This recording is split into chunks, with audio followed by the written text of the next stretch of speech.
Alright, guys, welcome to another anime in review video for I would say the season. I would say the previous season, the one the one that just happened. But unfortunately, we are very behind because I went abroad. Right, I went on an exchange semester abroad, so I couldn't do videos for y'all for about 6 months or so. So I'm back now, and of course, I did watch anime while I was abroad. It's not like I stopped being a weeb all of a sudden. I did abroad things. It's not like I wasted my time only watching anime. I mean, that would be a waste of an opportunity. I get to travel abroad and I spend 6 months watching anime all day. Of course not. I did watch less anime than usual. That's true. Um, which is partly why I still cannot, I'm gonna make the spring video now, but I still cannot do the summer video yet because I've not finished every single anime that I wanted to watch in summer, but I've almost finished. The only things left remaining are Kaiju number 8. I need to watch, I think, 6 episodes of that, and Sakamoto Days, which I think I'm four. I need to watch 4 or 5 episodes of that. But otherwise, I finished everything else I wanted to watch for summer. Shield Hero, Takopi. I don't know if that was summer or spring. I think that was the summer season. Oh, there's so much summer season, incredible. Spring season, however, um, I'm not gonna. This is kind of a blip in my memory. Let's first look at winter season. What was that? That was Apothecary Diaries, wasn't it? Yeah, and Solo Leveling. Yeah, I already did this video 7 months ago before I traveled abroad. I think this is one of the last videos, in fact, that I did before I went abroad, if not the very last video. One of the last ones for sure. Um, so I managed to get this one out for y'all. But then the spring season came, and then yeah, I couldn't get this one out. So let's get it started, and then eventually, depends on how long this season review, how fast it goes. We'll see how much I can discuss about the summer season, because you know how I like to do these videos. First, I discuss very in depth about the season that we're discussing in said video, and then I like to discuss a little bit of the future of like, okay, what anime is coming next, and I really want to discuss the future for now because well, we'll see. Well, maybe I should actually do it when I make the fall season video of like what's coming next, or maybe after the summer season video. But the thing with the summer season video, I don't know when I'll be able to make that because it all depends on how quick I can finish. Like I said, Kaiju number 8 and Sakamoto Days Part 2 or Season 2. Season 2 or Part 2? I think it's Part 2, and then yeah, Kaiju number 8 Season 2. That's actually Season 2. But so I want to get a little glimpse of what's going to be next season, which is Winter 2026, because that's a season to be definitely. If you're an anime fan, look out for Winter 2026. I'm just gonna put it like that. It's looking like one of the most stacked anime seasons I've seen in a very very very long time. Um, but this video is about the spring season, so we'll start off with that. We can start off with Fire Force, of course. Now let's see what rating people gave season 2 in comparison. Yeah, so people gave season 2 a higher rating, right? And season 1 as well, I'm guessing, had a similar rating. Wow, season 1 still had a higher rating than season 3. Yeah. And by the way, the way rankings work, listen, I'm sure most other places too, is that um well, it's not the way they work. I mean, they work the way they worked, as they should. But people, when they rank things, right? Let's say I'm ranking Fire Force, right? Let's say, obviously, I'm going to start with season 1, right? If I watch season 1 and I don't like it, I'm going to be like, okay, I don't like it. It's mid, 5 out of 10 or whatever. Now, I've given it a 7, personally, because I do think, yeah, Fire Force is a very, very much a 7 out of 10, in my opinion. And then season 2, also 7. Although I do think season 2 was slightly better than season 1 from what I remember. I do remember enjoying the content of season 2 a little bit more. And then season 3, and obviously the rating is higher overall, by the community. Why? Because people who dropped season 1 and ranked it low, they're not going to bother watching season 2 and ranking it. So that's going to boost up the ranking. And that's even more so the case for season 3, right? In theory, that's if the quality is consistent. But then we get to season 3. I've still rated it a 7, but you can tell it has a lower rating, and that's whenever you see a lower rating in a season, it's always a bit of a, but why though? Like, you think all the haters, all the people that don't like Fire Force would have dropped it by now. And a big part of that reason, I'll go all the way back to the spring season.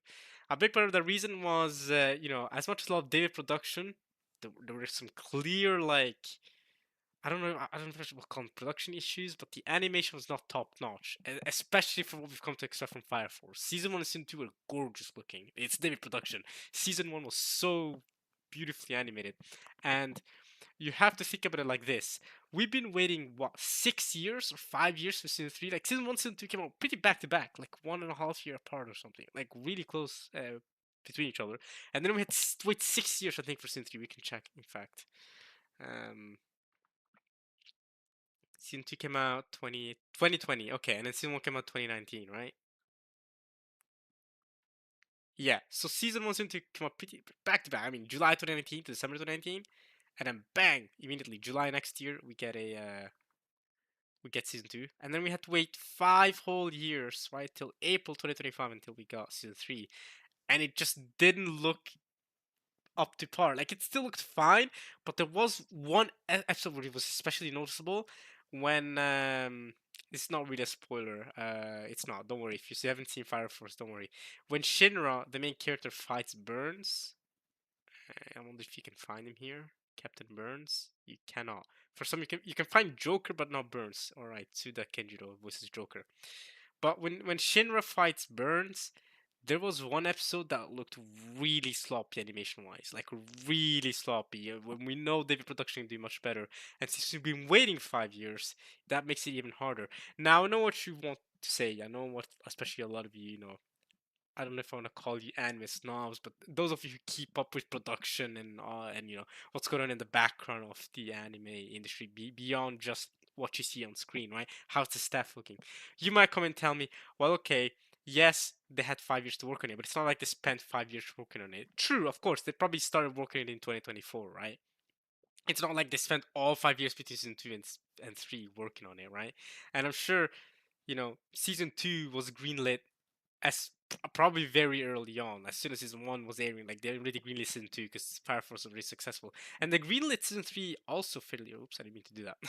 They also greenlit season three pretty early, believe it or not, right? I mean, they greenlit it right after season two. There was already an announcement. It's just it took them so long, and I mean, obviously, a big part of that reason would be because they were working on so many other projects, right? They're working on, for example, JoJo Part 6, right? They were working on that. Oh my god, what's going on? Okay. JoJo Part 5 came out 2018, but I'm talking Part 6 came out 2020 ish. That period. What does it not say? Okay, we don't have Part 5 here, but we'll go from Part 5 to Part 6 here. Sequel. It's an ONA, yeah. It came out on Netflix, which, oh, that ruined everything. The fact it came on Netflix. Look, it's lower rated than Part 5, which sucks. But it came out on Netflix, and it was kind of disappointing. But it came out, yeah, 2021. And then Part 2 and Part 3 also came out in like 2022, I believe. Both of them came out 2022. Let's see. Part 2 came out in 2022, and then Part 3, I think, end of 2022 as well. Yeah, end of 2022. So they're working on JoJo Part 6, for example, and you know, Fire Force came out 2020, right? So that's one thing they're working on. They were also working on Urusei Yatsura, right? The remake, which I also watched and I'll be discussed in this channel too, right? Uh, Usewa, right? They worked on this anyway. It came out in 2022 to 2023, and on season two. So they concluded the whole thing. I think they adapted the whole manga, and on season two of this, which came out 2024, right? So last year. So what I'm saying is, David Production was busy. They were busy. You can even look at their studio itself and look at directly at what they were working on. If you sort by newest, they've been busy beyond just Fire Force this season, right? You say, oh yeah, they also did Undead Unluck. I forgot to mention that. I remember watching that and I discussed it on this channel. Apparently they worked on a Spriggan ONA. So they worked on a bunch of ONAs, and yeah, they were working on a bunch of different things after season two of Fire Force. Whereas between season one and season two, I don't know what these projects are. This is just recaps anyway. Like, they worked on ensemble stars. I mean, whatever, right? So after part five of JoJo, they locked in on Fire Force, right? They made part five of JoJo in 2018. Then 2019 and 2020, they locked in on Fire Force, only did Fire Force. Then after that, they had a break where I get they did some Strike Witches anime. I don't remember them doing this. They did this. Was this Cells at Work? Yeah, they did Cells at Work. I didn't even know that was adapted by them. Um, Fair enough, or that was made by them, I should say. I did not even know that. But yeah, they adapted. Yeah, Cells at Work. Uh, and then they did JoJo Part 6, like I said, right? Just like JoJo Part 5. And then they also did Urusei Yatsura. And I guess a Spriggan OVA, whatever it is. And Undead Unlock. I mean, these are a lot of production they had to do. So that explains the 5-year break, right? And then after the done with Undead Unlock, JoJo Part 6, Urusei Yatsura, 2 seasons. Two 24-episode seasons, by the way. Or 23 episodes and 23 episodes. So two 2-core season, a 2-core Undead Unlock season, and a 36 episode, so 3 parts, I guess 3 core, um, JoJo part 6 part season. It's a lot of work, and now they also have JoJo Part 7 to adapt, which is by according to manga readers supposed to be. Yeah, obviously, I'm planning to watch this. According to manga readers, it's going to be the best JoJo season and also some of the best anime we'll ever watch ever. Like apparently, it's peak manga. Steel Ball Run the manga is peak. So I hope they're right. I hope Part 7 is as good as they say it is. I've also heard Part 8 is great, but I've heard Part 7 is the peak. A lot of people will say it's the best thing after, I don't know, Slice Bread or something. But they're also doing Fire Force, because I mean, at this stage they're not also working on Urusei Yatsura and on Mental Luck, which are both 2 core. They can work on JoJo and Fire Force simultaneously. So obviously I'm excited for both JoJo and Fire Force. Excited for both. But that explains the long break.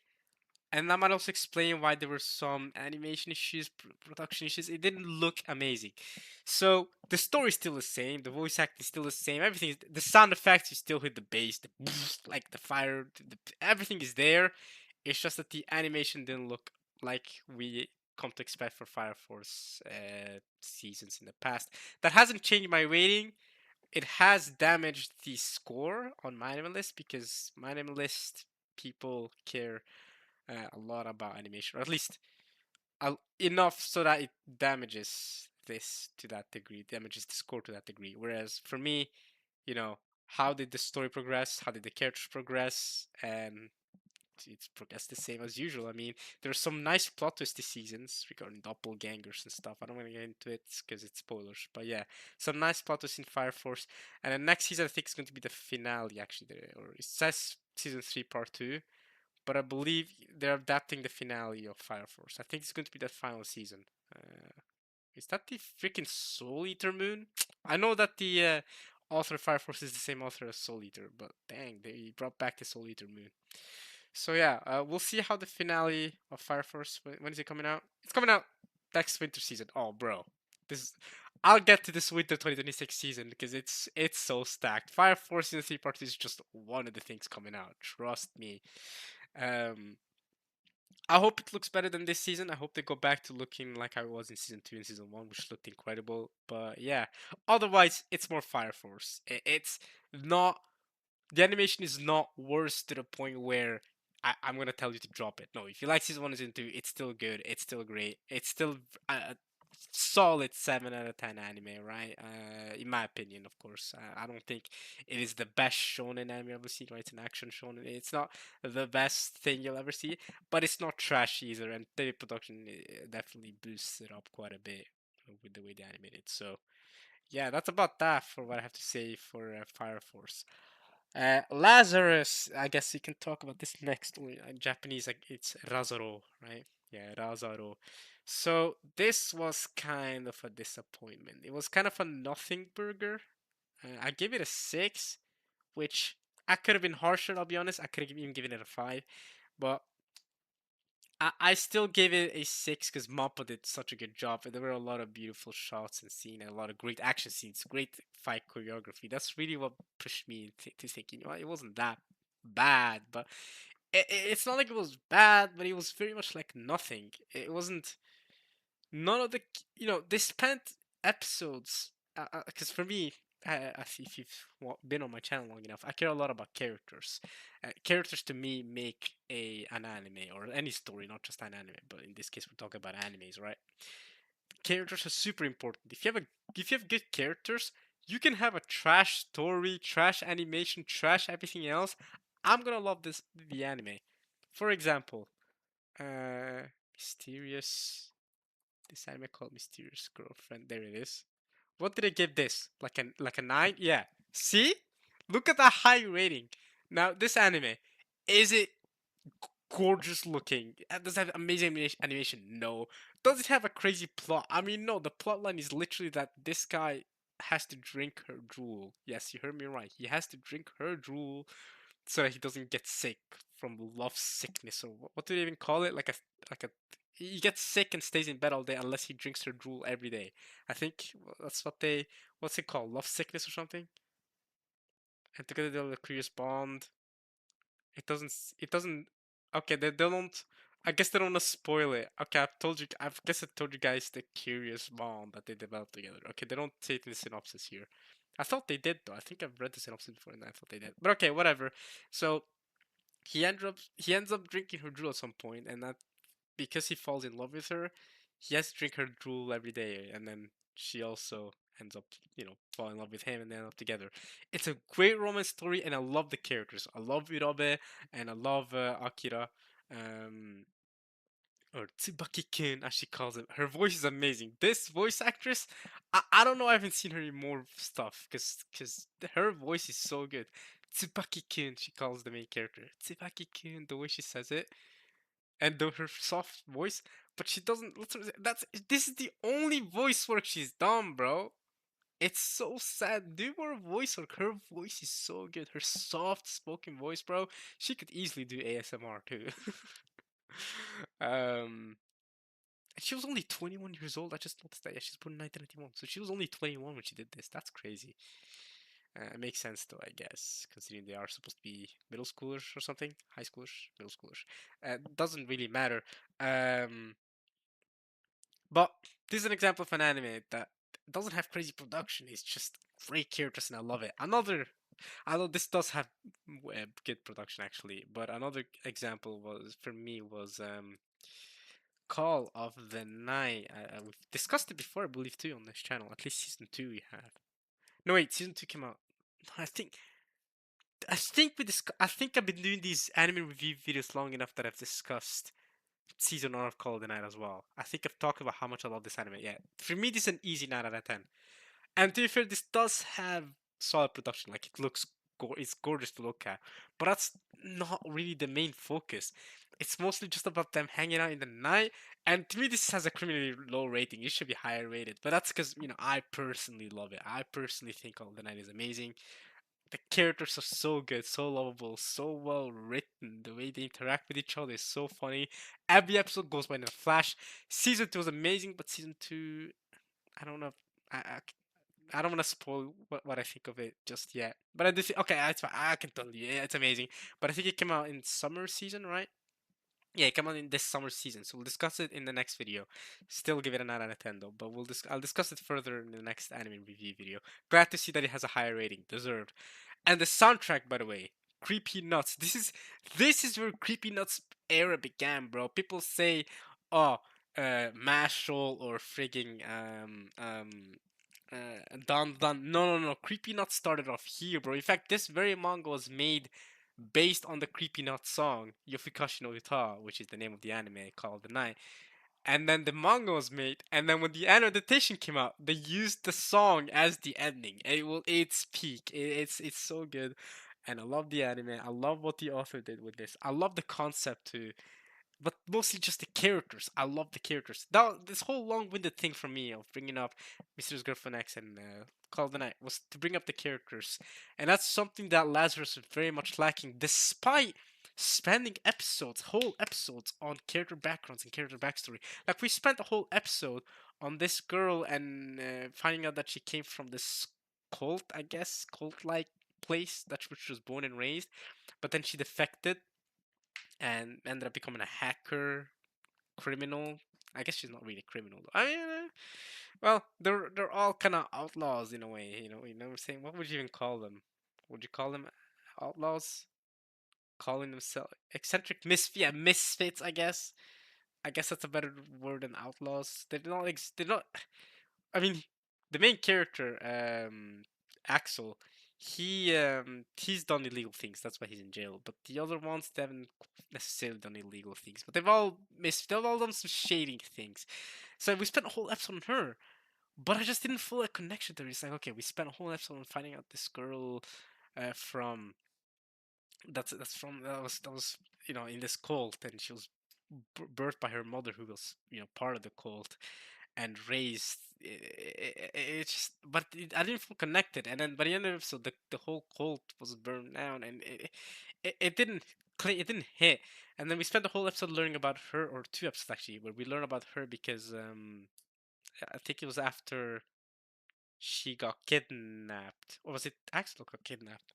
No, she got kidnapped, and they want to save her. And they found out she's actually like some Russian lady that got was it plastic surgery done on her, so that people don't recognize how she looks like no more. Oh, and the romance between her and the main character, it did not hit. It did not hit. And I don't know what I would have done to improve it. That's the thing. You might say, okay, I mean, you're just saying it's bad. It did not hit. It didn't work. But what more concrete? What should I have done? What did they do wrong? It's hard to describe, but it just feels in a lot of ways like a watered down Cowboy Bebop. Because I mean, the director is the same as the director of Cowboy Bebop. Cowboy Bebop is amazing. Check out Cowboy Bebop for sure. Well, amazing. Even I say amazing. I do like Cowboy Bebop. I don't think it's that as good as many other people say it is, but especially if you consider the time it came out, 1998, it's really good, and it does a good job doing what it does. The characters at least are a lot more um, vibey to me. I think what turned me off the most from Cowboy Bebop was the episodic nature of it. And Lazarus is to some degree episodic, but it also has an overarching story that ties all the loose ends together, which it doesn't do a bad job at that, but the main character just feels like a Spike Spiegel, so the main character of Cowboy Bebop, but younger and more acrobatic. Like he does more acrobatic stuff, and it's nicely animated, and the fights are beautiful. Again, the fights are beautiful looking when he does his acrobatic stuff. When he fights that one assassin, whoo, because he gets an assassin sent after him, so cool. And the first episode, I was hooked too. I remember the first episode. I was like, "Oh, this is good. This is amazing." Right? I really liked the concept. I really liked everything because if you don't know the concept of Lazarus, it's about this guy, the smartest man in the world, whatever. Basically, the Einstein of that world. I say that world. Lazarus is supposed to take place like 40, 30 years from now or something. Oh, it says right there. Okay, yeah, 2048. Yeah, Lazarus takes place in 2048. So by that time, we'll all be boomers. I mean, at least I'll be in my 40s. You probably will be in your 40s or something. You watching this? I don't know. Um, and obviously the cities look a lot more advanced, right? And they have a lot more advanced gadgets and cars and stuff. But the Einstein of our century, because every century you gotta have this super intelligent person surely, right? In the 20th century we had Einstein, so surely in 2048 we'll have Dr. Dennis Skinner, who, if he really does exist, I'm pretty sure in the anime itself it says he graduated in like, what was it, 2019 or something. So if he does, if such a Dennis Skinner does exist, he's probably still like a college or university student.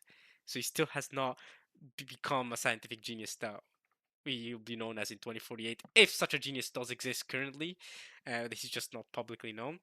But this guy Skinner basically develops a oh yeah, it says right there, double second only to Einstein. Right, it literally says it's right there in the synopsis. But he basically develops these pills, which are supposed to work like painkillers that are used when people party with them and stuff like that. And for some reason, I'm not gonna spoil it to you guys. Obviously, everything's revealed at the end. For some reason, he made it so that in a couple years' time, like 3 years or something, 4 years, it'll start killing people. Like everyone who swallowed the pills will start dying. And because he was, this genius scientist, everyone in the world trusted him. Everyone in the world just used the painkillers. Everyone in the world is in a panic because they realize, oh, we're all gonna die, right? Because we all swallowed those pills at some point, those painkiller pills, because they're not supposed to have any, any effects, side effects or anything like that, right? Um, but he said that for some reason, this genius scientist said that, all right, in a month's time or something, the first person who swallowed Hapna, which was this is the pill, the painkiller, will die. and that person is me. I think he said he was the first person to test it out, right? He said that person is me. I'm the first person who will die, right? And then he says, "But if you wanna stop it, come find me." Something like that. Basically, Goldie Roger for One Piece saying, "If you want the One Piece, the treasure, come find it." Except Roger died in the execution. It's like that, but then he went into hiding after that, right? He goes into hiding, and yeah, and then the whole point of the story is for these these group of people to find out where this man is at, where this genius scientist is at, and why he did what he did with Hapna, why he's killing everyone. Um, yeah, I'm not gonna spoil the ending or anything like that, but it's not like the ending wasn't satisfying. The explanation for everything.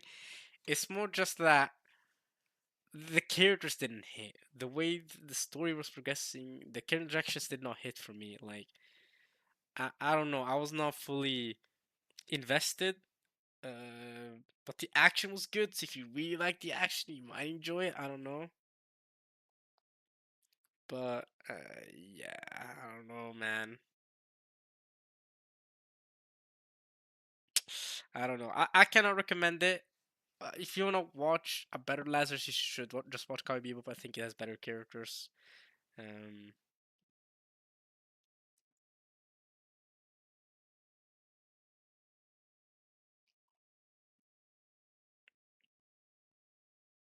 yeah.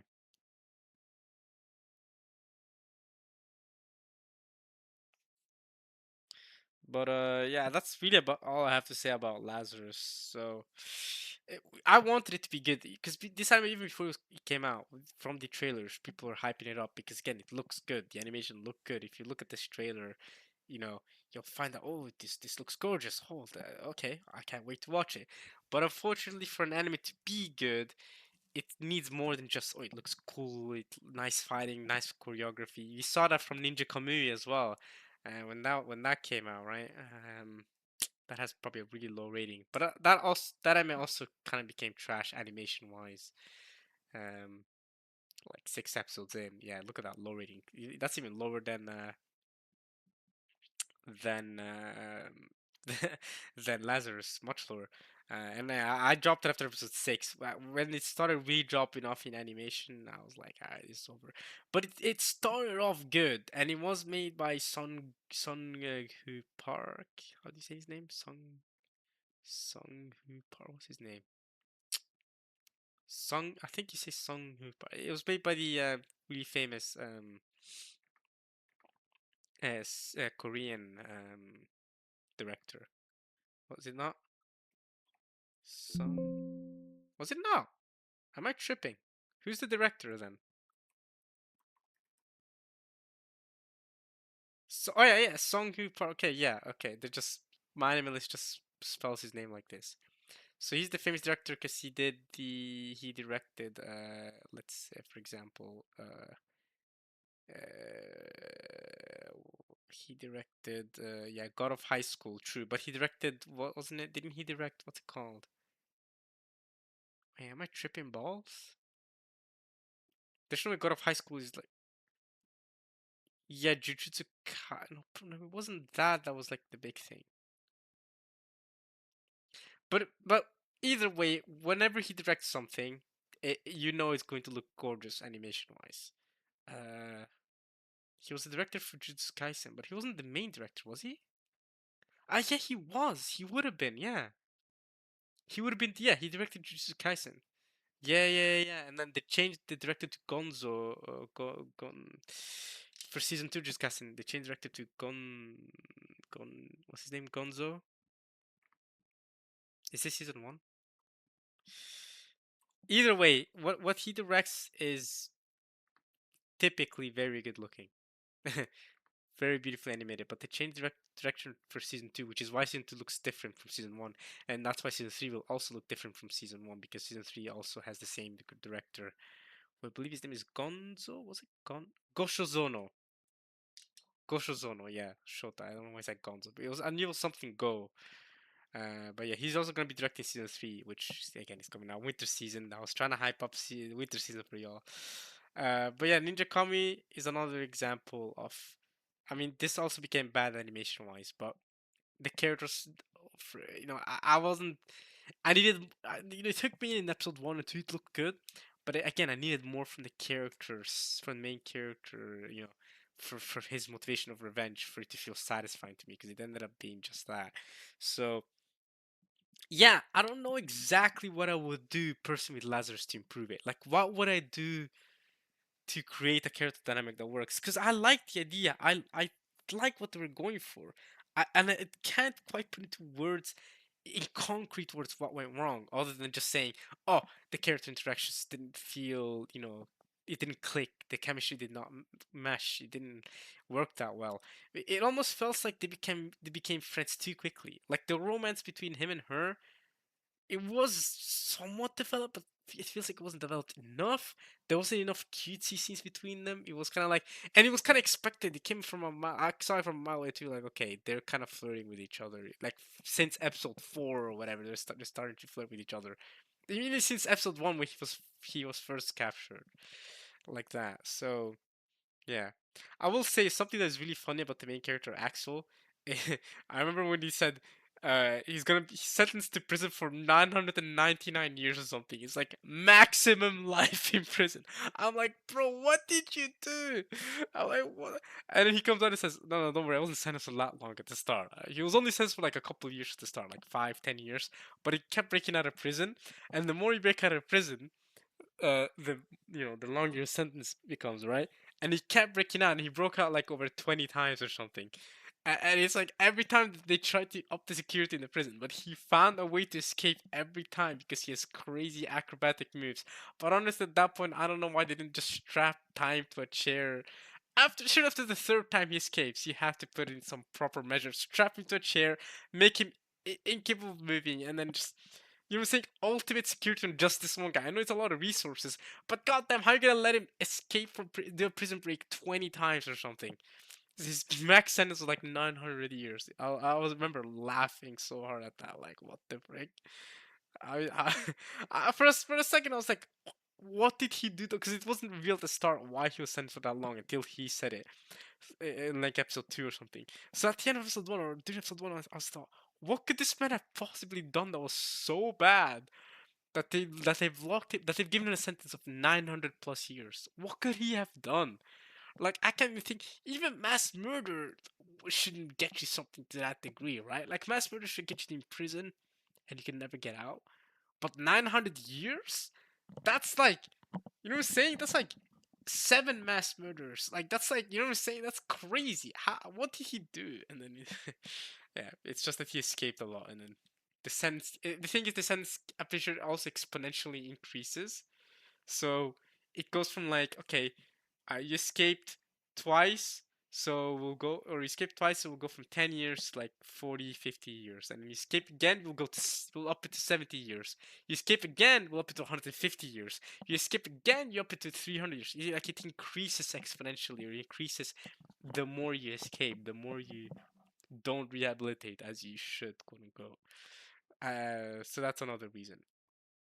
But yeah, well, I don't know. I don't know what to say. This is because typically I have something to say about how an anime can improve when I only speak negatively on it. I didn't only speak negatively on Lazarus. Again, I still think it's a 6 and a 5. No, I give it a lot of props. I give it a lot of compliments. Despite thinking that it's Cowboy is just better if you want to watch a better anime of this style, or even like Baccano. Baccano is amazing. Watch that if you want to watch something that's like has a nice jazzy feel with some nice little fighting, but really engaging characters. You really feel like the characters are fun to watch and go around and do stuff. I think part of it is that the characters felt very tropey, maybe. Like, the main character had no soul almost. He just goes, "Yeah, I got this. I'm super confident, and I'm super acrobatic, and I can jump around and go, yeah, I got this." Like, I didn't get any uniqueness from the main character, right? And this main girl, this, if you consider her backstory of being a Russian spy or whatever, she was also just there like, yeah, I'm really beautiful, and I'm gonna use my hot, sexy body and looks to like get what I want from whenever they did go on these missions, right? Typically, she's tasked to like a lot of times she'd be tasked to, like, flirt with this rich guy and then be like, "Hey, I stole the item. I got it, guys. Let's go." Like, it's so tropey. It didn't do anything unique with her, and Leland was he had potential for me because he was this like nerdy kid, but also not extremely nerdy. Like, he was super smart with controlling the drones, because that was his job, controlling the drones and you know camera checks in the background. But he wasn't really physical like that. He can't fight like that. Um, and I really like what they were doing with him at some point, and then they made him cross-dress Armin style from Attack on Titan. If you know what I mean. They made him cross-dress because obviously nerdy, shy guy. Like, obviously he's going and he looks feminine too. So they're gonna make him dress feminine, right? This guy. They made him do a whole thing where he was looks like a girl. Like, I don't know. Even with him, they started being too cliche with it. Um, and then yeah, Douglas, the black guy. You know what I'm saying? He was just kind of bland too. I can't lie to you. He was just kind of bland. Like, there wasn't. I didn't get much from him. I'll be honest. I don't know. I just did not get much. He was just there. He's like, okay, I care about you guys, but I also care about the mission. You know what I'm saying? And he's always the guy who says, "Oh, we have to keep you guys stop fooling around. We have to be serious about the mission. This is important." He's always that guy to keep people in check like that. And it's just there's no uniqueness to it, right? My two favorite characters, the one that I think had most potential, was definitely Leland and the girl. I forgot her name. Elena, yeah. Elena had potential to be a really good character too, especially with the cult background. When they revealed that she was part of a cult, ooh, I thought, okay, we can get into some deeper issues and see more sides of her character. But in the episodes coming after that, it didn't end up like I don't feel like it ended up affecting her, you know, her character after that. That she resolved the whole issues with the cult. She kind of kept being this hacker girl that's going to use her hacking skills to find the locations of people and stuff in the background. It that's the thing. We spent an episode because Leland comes from a rich family. We spent an episode on Leland and his rich family background, but I don't feel like, for me at least, it affected Leland that much afterwards. So um, it didn't feel like that episode was did much for him for his character. It just made us understand his background more, and that's it. If that makes sense. So yeah, so that's at least more concrete criticism from me. So if you ask me, I mean, what would you do to improve Lazarus? I try to throw some unique twists on there for the characters, right? Make it less cliche. Like the romance as well was, like I told you, it was came from a mile away, right? Make it less cliche. Give her some trait that makes her extra unique. That, whoa, okay, I didn't expect it to be that kind of character. Okay, so she's not just this the girl who's tasked with flirting with the boss guy who's rich and taking his items. Like, okay, there's more to her than that. Like Faye from Cowboy Bebop. Cowboy Bebop is better. That's what I'm saying. Cowboy Bebop had better characters because Faye from Cowboy Bebop, when we learn of her backstory and how she's actually 50 plus years old, but she was put into, you know what I'm saying? Yeah, I don't want to spoil it too much. But then when we learned that, and then she learned, she saw more of that, of her backstory. We saw the way it affected her in the future episodes. She ended up acting a little different and interacting with the other characters differently. And the way she felt part of the team was really seamless, nicely done. Because she obviously wasn't part of the team from the very beginning, but then she kind of slowly became part of the team. I like that. Whereas Axel was forced into the team, Lazarus, and he just kind of accepted it and went, okay, okay. It was like a nice, smooth transition the way they did Faye from Cowboy Bebop, for example. Um, so yeah, I like to use Cowboy Bebop as an example because it's the same director. So yeah, I spent a long time talking about Lazarus, but even though I wasn't planning to, but I just felt like it would be bad for me to just leave off without giving any concrete things of at least a little more of my personal thoughts on this anime. Before just going to the next one and just saying, okay, it was made, goodbye. No, but I told you guys some of the positives. I told you guys what my issues with it were. 6 out of 10 is still not a bad rating. It's very much carried by the fluid animation and that great action scenes, to be honest. If not, it would be much lower. Trust me on that. Windbreaker Season 2, great. Yeah, this is a great season. I honestly don't have much to say. I think I also give season one a seven, right? Yeah. No, season two I thought was great. Um, this season was less tournament focused. It was much more character focused, and we spent a long time. We spent too long time actually on Sakura's condition because he has this whole thing where he can't get familiar with others, which we've known about since season one, and we spent way too long. We spent like at least something like half the season or something on his character being too scared to approach others, whereas we didn't need to spend that much time with the season, especially because we knew that this was an issue he was plagued with since season one. So we really had the background, but we spent a long time on that freaking that tightrope he was walking. There was this whole scene with the tightrope. They kept bringing back that tightrope, and he was scared to walk on the tightrope. That's how he felt like in real life when talking to others, right? He was scared to talk to others, scared to uh, uh you become friends with others, and then they spent several episodes on making him on the characters, changing him to be the kind of person who can open up to others beyond just being so focused on himself and only care about himself. When he becomes sick, he doesn't want to trouble others, but to rely on others more, which is again, like I said in the Lazarus thing, it is a cliche concept, but I like the way they did it for Windbreaker. I don't dislike the way they did it. I do think they spent a little too long time on it. But other than that, it was a great season. Great action scenes. You're always gonna see that from Windbreaker. That's what you watch it for, right? Great action scenes. And yeah, nice little setup for the end here because we got a little arc where they went to the entertainment district, which is nice, but the arc wasn't anything too incredible. The first arc as well, where they fought these guys. I mean, that's where the posters from these guys in some like old building, like old large garage building. It wasn't anything incredible, but good fight scenes. Some nice. The OST is amazing, by the way. The music so good. Uh, but mostly, I think in the future, when more seasons come out, we'll look back at the season as a nice setup season, a nice character development season for Sakura, even though they spent a long time on it. And the other characters got some development too, even him. And we got to learn a little bit more about him. I forgot his name. Suo, and Nire.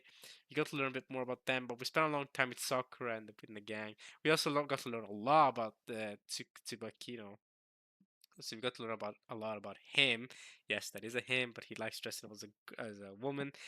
We had got a whole big character arc on him, and we got a whole episode of a flashback with him and the people who raised him, and they made him accept that hey, it's fine if you wanna put makeup on and dress up like a woman if you feel beautiful like that. Also, he's ripped as heck. He's a pole dancer, and he dresses up like a woman. He pole dances, but then you see him going around the pole, and you see his abs. I'm like, dang, this dude's ripped. Dang, and when he kicks people, he kicks them hard. Dang, I would not want to fight this guy. Which makes sense. He's one of the big four of how do you say it? The academy? Fujin, yeah. He's one of the big four of Fujin, with the captain being Umemiya. He's the big captain guy, right? Big captain guy, good one. Obviously voiced by Gojo's voice actor, Nakabiri Yuichi, Jin, Gojo, Umemiya. And then yeah, I just noticed actually that Endo, the guy they're setting up next season with, he is voiced by Ono Daisuke. Voices Battler, Jotaro in JoJo. But Battler for me, that's who does it for me. But he voices Endo, so yeah, they set up this guy for next season. He appeared at the end of the season, so I think that's what we're probably going to spend next season on, this guy, and then the other guy he was hanging around with, the guy who just didn't care about anything and was just beating people up for no reason. Super strong guy, the basically nihilistic guy. Yeah, that's probably gonna spend next season on. Maybe the season after that too, depends. Because this guy seems really important. Because the whole thing is that Umemiya never actually beat him in a fight, and they both graduated around the same time. So they're setting that up for season three. So I think we're gonna look back at this season, a nice setup season for character development and the main characters. And next is gonna be the big hype season. It's going to be like My Hero Academia season three, we see All For One and All Might fight. We're gonna see that. We might see Umemiya and Endo fight, or at least a setup of that. So the main characters might take a little bit more of a backseat because they got a lot of focus this season, right? Season two they got a lot of focus on these three, not so much on Umemiya. Season one was a focus on both, but I think season three we're gonna get more focus on on yeah the supporting cast, the top tiers, even Tsubakino, and the supporting cast who are part of the upper echelon of Fuden. So yeah, solid season. I like it. More Windbreaker is always good for me. I'll keep watching it. I like Windbreaker. Alright, Witch Watch! Right, that came out this season. I remember finishing watching that last season because this was two core. It was 25 episodes, and then the 25th episode was delayed. So I ended up, yeah, when the last episode aired, it was actually around the time the fall season was about to start, the current season. So, so this is one of the animes I had to finish along with all the other summer animes. Really, there was a lot of anime I was watching in summer, which is part of the reason why I haven't fully finished every anime in summer yet. But yeah, I got to finish Witch Watch, which was actually one of the ones I prioritized finishing because I knew I needed to make this video eventually. So, Witch Watch, I'll put it like this: I'll definitely not be watching season two. Okay, if I'm going to be watching a nice comedy anime that I can sit back, relax with, it's Spy Family. I think Spy Family is just they're different anime. Don't get me wrong, uh, but they both have a similar family structure. I would say, even though they're not a family, they're not none of them are related, but they live in the same house, and you know what I'm saying.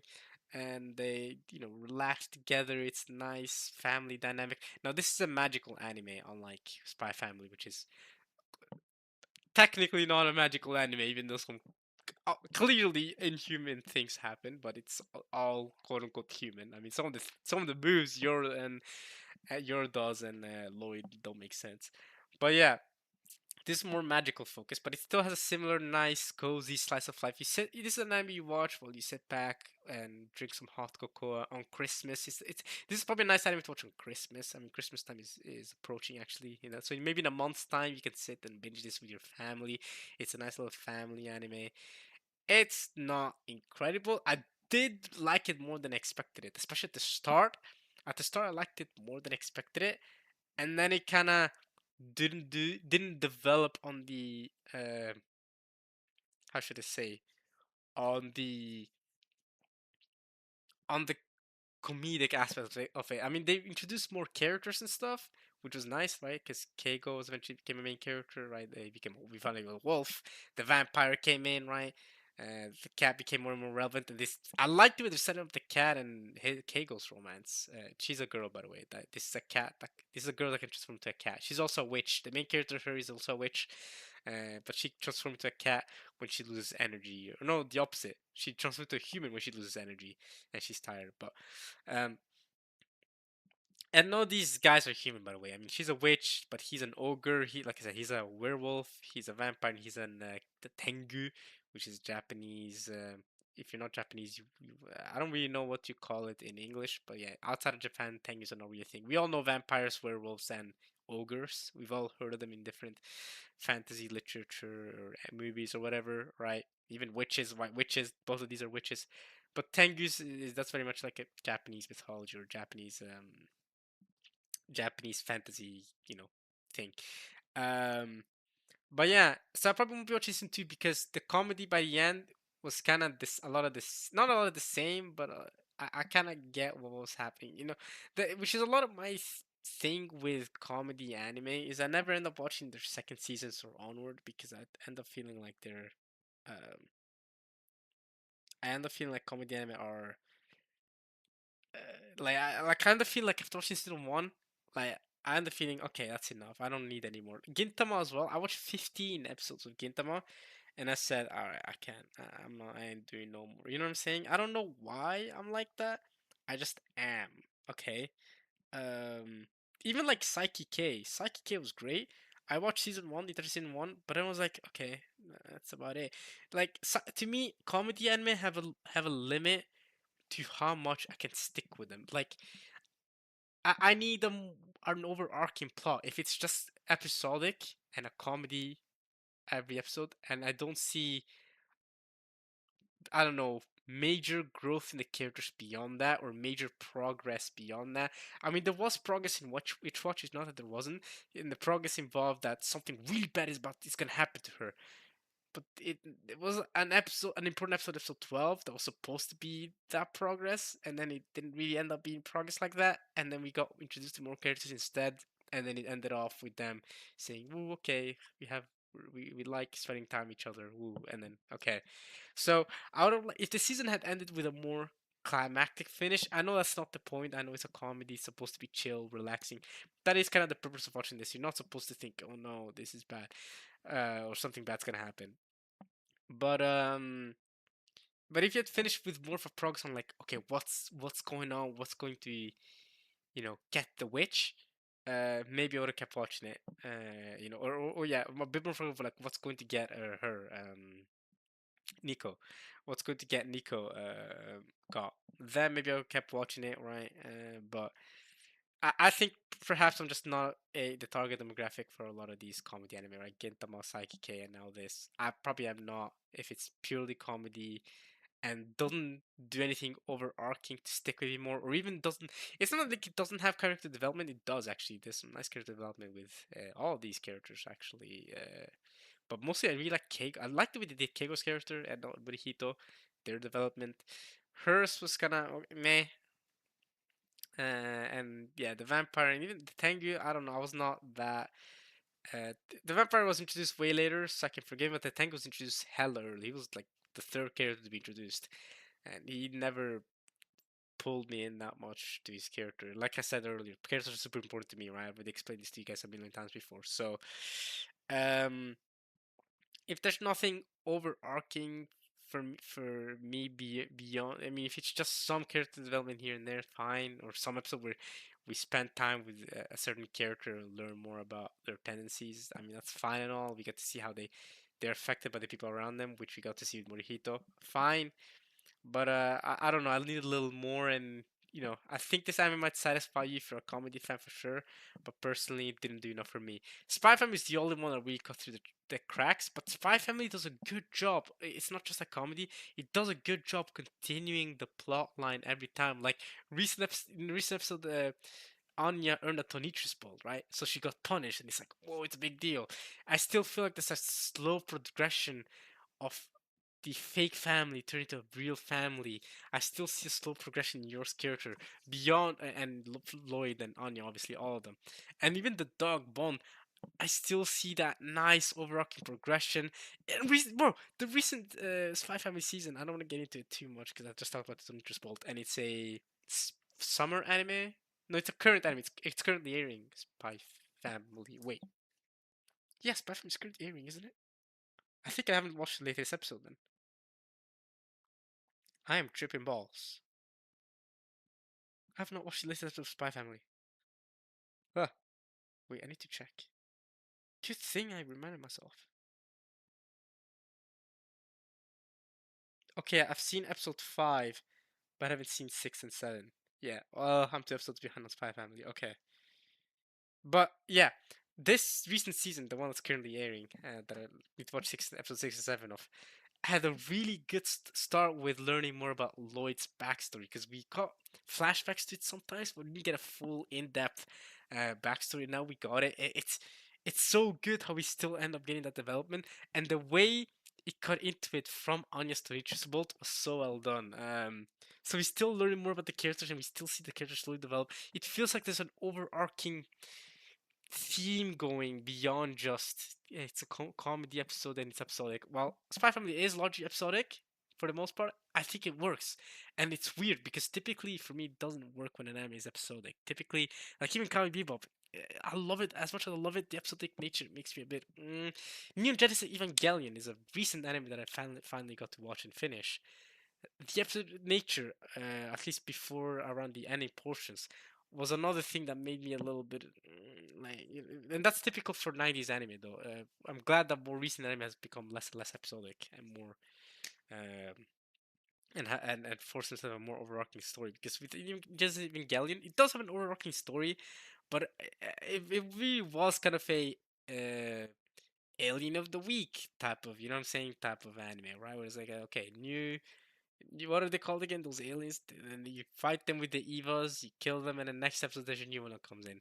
And in the background, which was to me, the most the best part of Evangelion, watching those slow episodic episodes, was to see the characters' mental state, right? Because I mean, the mental states of the Evangelion character like is a big part of it. So seeing it, the way it changes, seeing the way they interact with each other as it changes, and seeing like the little mysteries unraveled. That was the big thing for me. But the monster of the week was so boring. I was like, okay, they're fighting again. Cool. Is the fighting done? Cool. Okay, now we get to the good stuff. We get to see the characters interact and the characters do stuff. So I have a similar criticism of Evangelion too, right? Um, and the movies to me were completely unnecessary. I just felt like the last movie was pretty decent though. The first half of the last movie was pretty decent. I like because again we got to see the character interactions in the first half of the last movie of Evangelion. I did watch all the rebuild movies. I did. It's that first half that really clicked with me because I got to see the characters. The first half was really just the characters interact with each other and Shinji just being depressed as heck.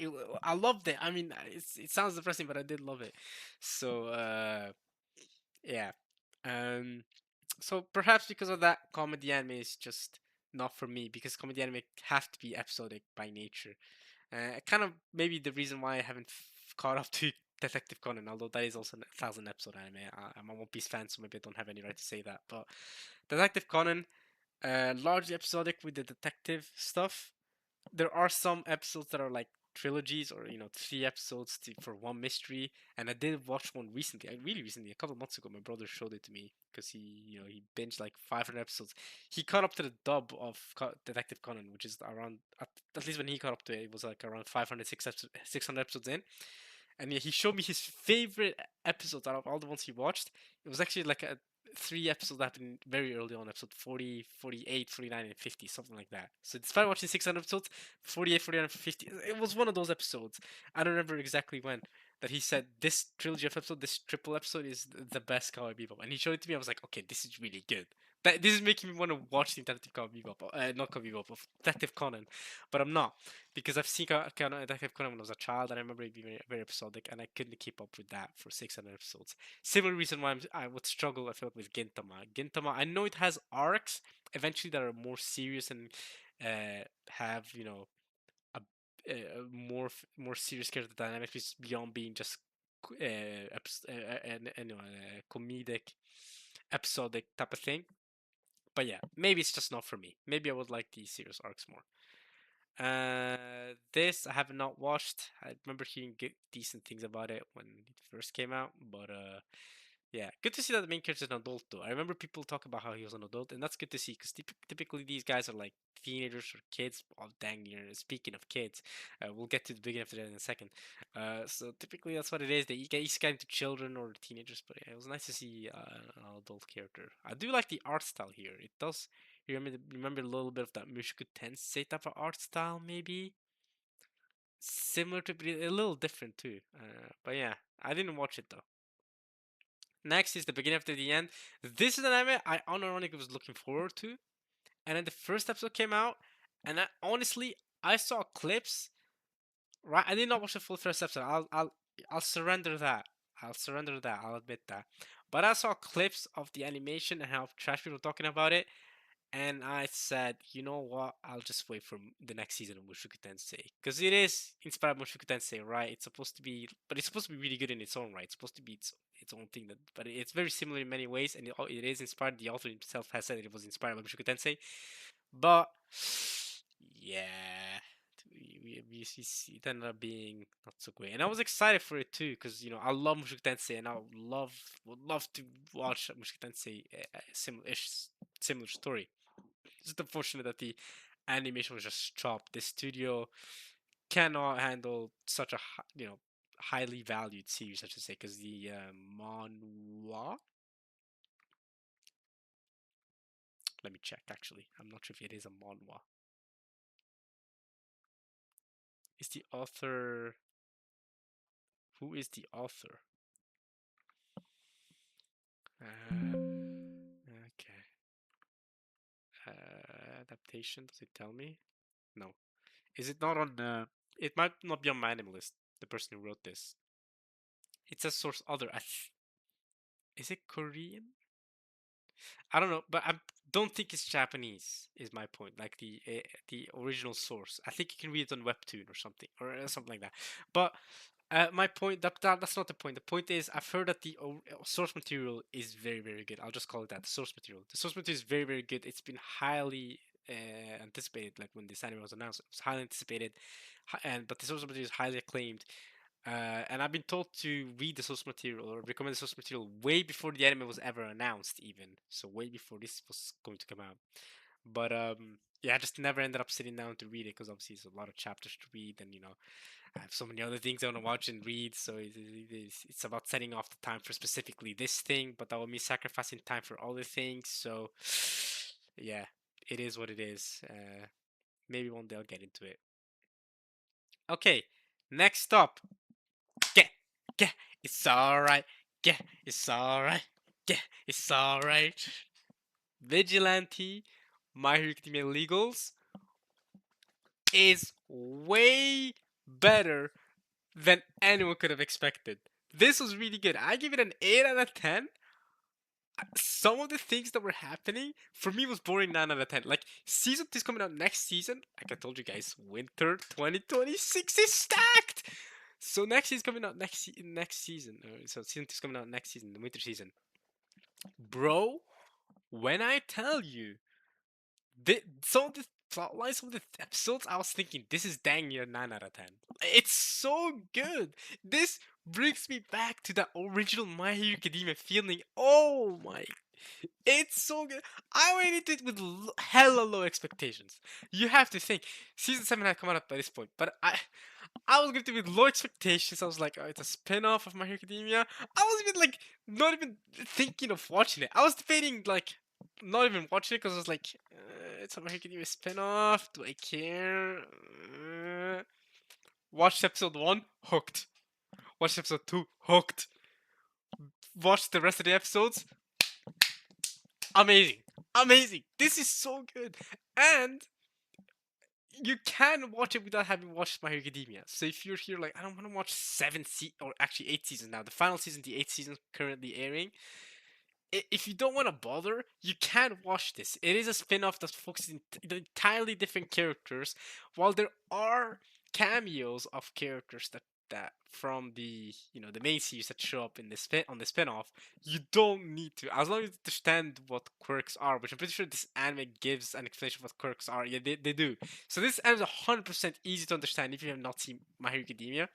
And honestly, in many ways, I think this is better than My Hero Academia. Like season 1, I would, as I would go as far as to argue, excluding the finale, the final episode of season 1 of My Hero Academia, this is better than season 1 of My Hero Academia. I remember season 1 of My Hero Academia. I remember enjoying it. I don't remember enjoying it as much as I enjoyed watching this. Excluding the finale of season 1, the finale with All Might and Nomu, that was freaking fire. That to this day, that was fire. But this is really good, and also this rating is, in my opinion, criminally low. Like this is an 8 out of 10 for me for sure. This, I mean, for Studio Bones, I mean, it's actually not Bones, it's Bones Film, yeah. Cause they aren't they also doing Gachakuta? Sorpai members.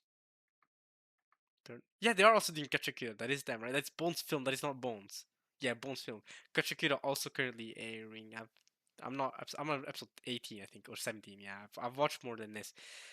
So it's Bones Film. They're not making the final season, is it? Not Bones? Oh, Bones Film. Okay. So what happened to Studio Bones? Did they separate?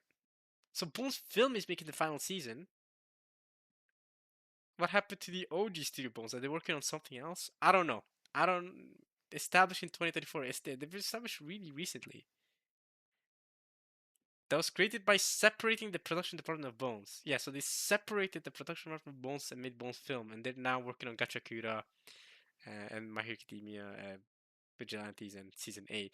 But Vigilantes is like the first thing they did, really, right? I mean, this other stuff, whatever, Skate.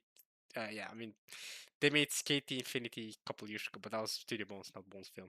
So their first big actual project is Vigilante, and I remember watching the first episode. In many ways, I genuinely believe this is better than My Academia. For one thing, I unironically like the main character more than Deku. they're similar, but obviously he's not that much of a crybaby. Is this guy a new voice actor? He hasn't done. Oh no, he voices Hikaru as well. Okay, maybe he's fairly new. He voices Koboto. Oh, okay. So he's done something. He's voices some guy in some recent anime. Okay, so he's done some stuff. Hikaru, I guess, is the biggest voice he does. Oh, he voices Akira in Zom 100. Okay, nice to see. Nice to see a successful, relatively new voice actor. But yeah, he's not as much of a crybaby. But like, that's not. It's not just that. I mean, I still think Deku's a better character overall, but Deku's had 8 seasons of development, so it's not comparable. I still think Koichi, season one Koichi is better than season one Deku. I don't care what anyone says. Season 2 Deku is where Deku starts becoming a better character than Koichi. But that's because season 2 Deku had so much crazy development, the whole thing with Bakugan, obviously the tournament, the fight with Todoroki, telling him to use your firepower. Come on, that was sick. So unless they did to pull something like that off for Vigilantes, I'm not sure Koichi will become a better character, but he's more enjoyable. Like he feels more of a satisfying main character than Deku does, for one thing. Pop Step is so good. I love um Knuckle Duster. What was how this? Knuckle Duster. Oh my, I can't believe I remember his name correctly. That this is her actual name. She's called Pop Step in the anime. I call her Pop. That's her hero name. And Koichi as well. His hero name is something. He called it something lame. I forgot what his hero name was. Like something slider. I don't remember what it was. They might say here. Koichi. It doesn't say what his name is. But he has a quirk yeah, he has a sliding quirk. If you don't know what quirks are, My Hero Academia is, I can't be able to explain that, but he's got a superpower, let's go with that, that lets him like slide on the ground or any surface he touches, and he needs to have at least 3 things touching a surface, or 3 body parts touching a surface. 3 or 2? I think it's 3. So you need to have at least, let's say, 1 leg, 1 arm, and another leg or something, and then he can slide. But he typically uses 4, all 4 to slide. So you can use more, but it's like minimum 3 or something. I think so. And he gets better using the quirks of the season, which is really cool to see how he uses the quirk. There's also, I don't want to spoil it. I don't want to spoil it. But his quirk is really cool, actually. If you think it's a lame quirk, like, okay, he can just slide on the ground. Even people in the anime call him out for just saying that it's a lame quirk. No pro hero has such a lame quirk, which is true. You watch My Academia, all the heroes in My Academia have these cool quirks. All the pro heroes have like pretty cool, grandiose quirks that do crazy stuff. His quirk is just sliding around. Her quirk is just floating, and he doesn't even have a quirk. But it's so good. It's the, I don't know if you would call them the dregs of My Hero Academia. They're the My Hero Academia characters that are the true heroes that you don't hear about. And you really feel connected to them because of that. Because they take justice in their own hands. That's why they're called vigilantes, right? They're vigilantes. They take justice in their own hands. And you feel really connected to them. Because he's there like, he gave up on his hero dream, but he still wants to help out. And it's so cool. And Knuckle Duster just, inspires both Pop Step and Koichi to do better. It's so good, and I also love this girl, like the manager girl, the lady. She's super intelligent, but also has interesting quirk, and the villains are so good too. I love the B girl. I love the B girl. I love her relationship with Knuckle Duster. Everything was so good. And then this guy we still don't know much about, and I loved all the cameos. Of course, the hero from America who got cancelled. Bro, this anime is literally all the heroes that are cancelled, right? So he got cancelled from the US and came to Japan instead. These 3 are not even heroes, but they're still, they're not in the limelight, but they're still doing their own thing, and here we get to see their stories, and I love the way they do it too, right? They don't feel less important when you're watching it. I love the way they're doing it, and I love the cameos of the pro heroes that arrive too. Because you see here Midnight makes an appearance. Aizawa makes an appearance. Even All Might, but All Might's appearance is a bit more fun. Right, this is before season 1 of My Hero Academia, by the way, starts. So Deck has not inherited One for All yet. So All Might is still at the peak of his power, right? Um, and, and it's just, yeah, I love what's his name? Ida's brother. Ingenium, before he gets injured, Stain makes an amazing appearance. Stain makes an amazing appearance in the season. I love how relevant Stain is in the season. We really get to see his background, present Mike as well. Bro, the cameos are so good. And one last thing to praise this anime, if I've not praised it enough, the freaking the animation is incredible. The production is good. The comic book style of animating, like they really, it feels like it's almost inspired by Spider-Man Into the Spider-Verse. You know, the Spider-Verse trilogy. The way they have these comic book style, like oh bam, or punches or wee for flying. Like they have this comic book style type of animation, and even like the art style fits with it really nicely. It's different. It's a different art style than My Hero Academia itself, and it works so well. I want to say I prefer it to the My Hero Academia art style itself. It's so unique, so gorgeous looking. I think they really smashed it out of the park. I dang you want to give this a 9 after praising it that much. Gosh darn, I might just give this a 9. Because I can't think. It's 10. You to be at 10, you guys have to know. You have to read. I mean, for yeah, I might just give it a 9. I'll give it a 9. It's so good. I don't think I've given Sin 1 of My Hero Academia a 9, did I? I don't think so. I think I gave Sin 2 a 9 because it deserved that, but I don't think I've Sin 1 a 9. Yes, yeah, give it an 8. I think Sin 1 of My Hero Academia and Vigilantes are equally as good, but I think I would eke it out to Vigilantes. It's just the final episode of Season 1 of My Hero Academia was really good with All Might versus Nomu, but otherwise, bro, Vigilantes was peak, bro. But yeah, season 2 of My Hero Academia is, I mean, that's still in my opinion probably the best season of My Hero. Is such a great season, but it's just my 9, guys. I convinced myself as I gave a review to you guys how much I love this anime. I don't know how they cooked. I'm trying to. Everything of this anime told me before starting watching it that it's not gonna be that good. I think part of the reason why it ended up being as good as it did for me is that I went into it with extremely low expectations. I went into thinking it's a spin-off of My Hero. It's gonna be meh. Like it's the same vibe I went to with the Black Clover movie that came out relatively like a year ago, I think now actually. I don't know if you guys have heard or seen the Black Clover movie I'm referring to. They made a Black Clover movie not that long ago, and I think they're waiting to make 2023. It's been 2 years. What the freak? Yeah, I watched it. I watched it like a month after release on Netflix or something. But I guess it has been 2 years. That's crazy. Yeah, but I watched it on the time it came out. And I went in with low expectations, and it wasn't that good for me. If you give it a 6, but that's mostly because the animation was good. The animation was the only good thing, but the story itself was kind of. It's sort of again, this movie is not a spin-off; it's a movie. But that's what I was expecting from American Vigilantes too. I thought it was gonna be a spin-off. That's why I mean, it is a spin-off, but I thought it was gonna be just meh characters, nothing too compelling. You know what I'm saying? I went into it thinking, alright, I'll give it maybe the 3 episode rule. I can watch an episode or two, maybe 3 episodes, maybe give it the 3 episode rule. I doubt I'll be liking it, right? But I'm so glad I did, right? This is why you always give animes a chance. The 3 episode rule works. I didn't even need the 3 episode rule to be honest. The first episode was incredible. The first episode hooked me in immediately. Now, if you haven't seen My Hero Academia, I'm telling you, you can watch this if you haven't seen My Hero Academia. I said I love the cameos from the main series, but the cameos are just extra. They're just there for fan service for people who like the main series. You generally can watch this and treat it as a separate anime because it has separate main characters, separate villains. I didn't even talk about the villains. The villains are great. I mean, we don't know much about this guy with the scar just yet, but she was really good. She was eerie, scary, but she didn't feel like a national threat. She's not like All for One or Shigaraki. She's just a neighborhood threat. But she works so well with the way they're vigilantes because nobody's here to defend the civilians from her.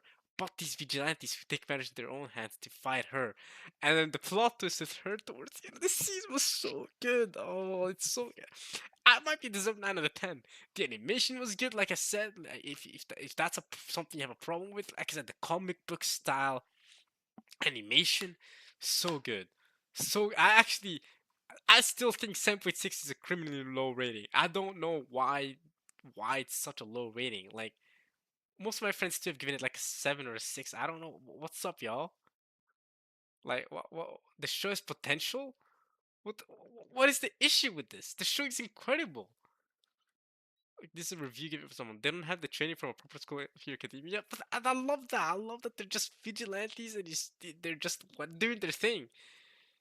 Okay. My favorite character is the buff dude who doesn't have any quirk, but he's so tough. He's the strongest of the vigilantes. Yeah, I love that. I love that. He has Batman vibes. Maybe he's inspired by Batman. He does have Batman vibes. Sure. Haven't even watched Batman that much. One of my minor regrets with this is okay. Spoilers, guys. You don't care a lot about spoilers. Okay. During the concert, I thought one of the blue hair girls sprained her ankle and was supposed to take the center position, and she wouldn't have to move then. Yeah. When the concert was live, all that plan was forgotten. Did the writer forget? Um, her ankle was supposed to. Wait, what? During the concert, I thought one of the blue hair girls sprained her ankle and was supposed to take center position, as she wouldn't have to move then. Wasn't the whole point? Ah, yeah, you're right. I thought, my bad. 'Cause I thought I was gonna correct you on this, saying wasn't the whole point that she took center position, Pop, during the concert, because the blue hair girl sprained her ankle. Pop was made to take center position, but no, you're right. That wouldn't make sense. It's the girl with in the center position that wouldn't have to move much because she sprained her ankle. Yeah, I guess they didn't put any more relevance to that than that. I guess that whole plot point was to force um was to force the limelight, force her to be the set to take center stage, for her to make a character this vibe decision for Pop Step. But I get it. It's a nitpick though. This one is. I get it. One of my minor gripes. Okay, but is that your only gripe? What do you mean the show has potential? What else? This anime was good. I'm looking for the 4 seasons. What I like the most about the show is our protagonists are often weaker than the villains. Yeah, and often need help of frost heroes to save them. They're nowhere as strong as Deku or Midoriya. Deki Midori are the same person. What is this? You think this is some Sogeking Usopp deal? They are the same person. You think this is some Zero Lelouch deal? Deku or Midori. But you're right. I love that the main characters are not as powerful as Deku or the main characters in the main anime, and they're often need a little bit of help from the pro heroes against the villains, but that they still try their best. Like they still it doesn't feel like they're any less important, even though they don't appear in the news. Nobody worldwide knows who they are. They're gonna know who Bakugo is. They're gonna know who Deku is, but nobody knows who these guys are. But they're still here trying their best for their own personal neighborhood. I love that. I love that.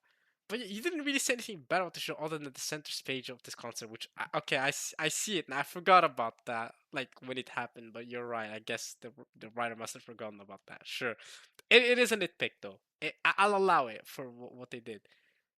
Not a rather let that. Okay, okay. Criticism. Okay, I thought this was amazing. So you're gonna be just see some criticism. Cause I'm here thinking, what was so bad? What made this deserve a 7.6 rating? To me, everything about it was good. In a series that had a serious. Okay, I'm just gonna read through it. World quality in every season. In a season that has had serious logos and quality every season, which is chapter is a low point compared in a completely different way than the main series. How? Dude, but for me, Vigilantes is not supposed to be a roller coaster, though. My Academia is every single Academia has importance for all of Japan. What I like about Vigilantes is supposed to be chill, slow story. It's not supposed to be this grandiose thing. They're just trying to defeat a villain in a small neighborhood. Kind of like JoJo Part 4. How do you know how JoJo Part 4 was a lot more chill than Part 5 or Part 3? Because they're not trying to save the world, basically. No, it's just a small town thing. I like that, and I like how the vibe of the anime fits that. Like it matches that, as if the anime is self-aware that this is not this worldwide global scale problem. It fits that. It's a problem to deal with, but it's a small thing, almost like taking the trash out, right? It's a small, you know what I'm saying? The idea behind the show is a good one. A chance to have a hero plot, okay. But instead it gets distracted constantly. How? The main plot is supposed to be the incident popping up and finding who's behind the show, okay? But it clearly shoved that to the side. It did not. It absolutely did not shove it to the side. It became relevant all the way to the end of the season. And it's still relevant continuing on season 2. They're still setting things up. What do you mean? On the other characters and the little subplots they're involved in for an episode? What? Th- this criticism doesn't work. It doesn't even make sense. Carried over from the main show where the side characters get way too much time in the plot. I don't know if I agree with this. No, I don't agree with this. I do agree that in My Hero Academia, the side characters take too much time in the plot. Season 5 took too much time. The whole concert arc took too long. I do like that the author of My Hero Academia in general, both vigilantes, I don't know if it's the same. I don't think if Horikoshi wrote this. I think it's like a different person that wrote Vigilantes. I can check. Um, I can check who wrote this. I think it was written by someone else. Yeah, it was written by this person, Hidu Hideyuki, and Betancourt did the art for it. But my point is, I like that the My Academia world takes a lot of time on its side characters. Although in the main series, it takes put too much time on the main on the side characters, and that kind of hurts the main characters a little bit. However, however, I think a big part of the reason why that is the case is because My Hero Academia has so many characters, like the entirety of Class 1A, and then Class 1B, and then the third year students, and you have the teachers and all the pro heroes and you want to focus on all these characters, and you spend so much time on all these characters that it makes it lose focus from the center of the main cast. That's why it almost works in My Hero Academia, but it has some issues with that. I agree. Vigilantes is different. Why? Because you only have you only have one main character and like a couple side characters, right? I mean, okay, if you count Knuckle Duster and Pop Step as main characters, because I mean it is, but he's the main character. But these are also main characters too, like Knuckle Duster and Pop Step. The side characters, they don't even appear any of them here. The side characters, like the girl, the manager girl, and the she got like one episode dedicated to her, and even then, that a lot of that was spent developing him, and also her relationship with him, because she got in the way. So it still developed the main characters while introducing her, who's an important side character, or even the guy from the U.S. He didn't get that much screen time. Like he got it, we got enough to learn about him, but then he was still the main characters that were involved. We did not spend that much on the side characters. It was all completely warranted, in my opinion. All the time we spent the side characters learning as well about his backstory. I don't want to spoil it because it's a really good twist. Was so good, and it still felt like he was relevant. Ingenium, the way they did Ingenium Aizawa, like the pro hero cameos, when they appeared, it still felt like they're just there for cameos. We already know these characters from the main series. We don't need to develop them further. We kind of know them. And if you don't know them, they're just pro heroes. They're not the main focus. You still feel like they focus on the main characters. And the time to spend on the side characters is really it's well allocated time. I completely disagree with you saying that, or this person saying that they spend too much time on the side characters. I completely disagree personally. I thought it was great. I don't think, yeah, get way too much time to plot. I completely disagree with this. I agree with it in My Hero Academia, but not in Vigilantes. This is again by the fact that the main character basically does nothing the entire season. He does a lot. He grows so much as a character and his quirk. Oh, I feel like he does a lot. The three minor developments to his powers could develop after his death. Distraction? Nah, it works. It's kept in the background, in the back of our minds as viewers, to be like, hey, his power is changing, and we see a little bit like when his mother gets introduced, you see a little bit of how, you know, his life has led to this Tokyo lifestyle, but what also what it means to him to be a vigilante, right? You see him also like have, you know, his doubts on that. I thought it was well done. The way he has his, own worries about being a vigilante. Being dragged around to help out various characters, but actually seems to make an impact. Bro, Ingenium was like, yo, he made such an impact, you're important. Even he was like complimenting him. Come on, does make an impact. It's really in any way that feels earned. Nah, I just don't, I don't know. I don't agree. Or even aware that it was going on. Instead of being involved with another side plot, I think it worked. I think it worked. I get what you mean that he was involved in the main fight, but I think it worked because Knuckle Duster is just as much of a main character, kind of, and he needed. If you've seen the season, you'll know why it needed to be him that dealt with the final fight of the season, and especially because the final fight of the season, the final like villain, is not the villain overall. It's just one minor villain, and even the next minor villain, I don't think is going to be the major villain. So like for now, it's all just minor things.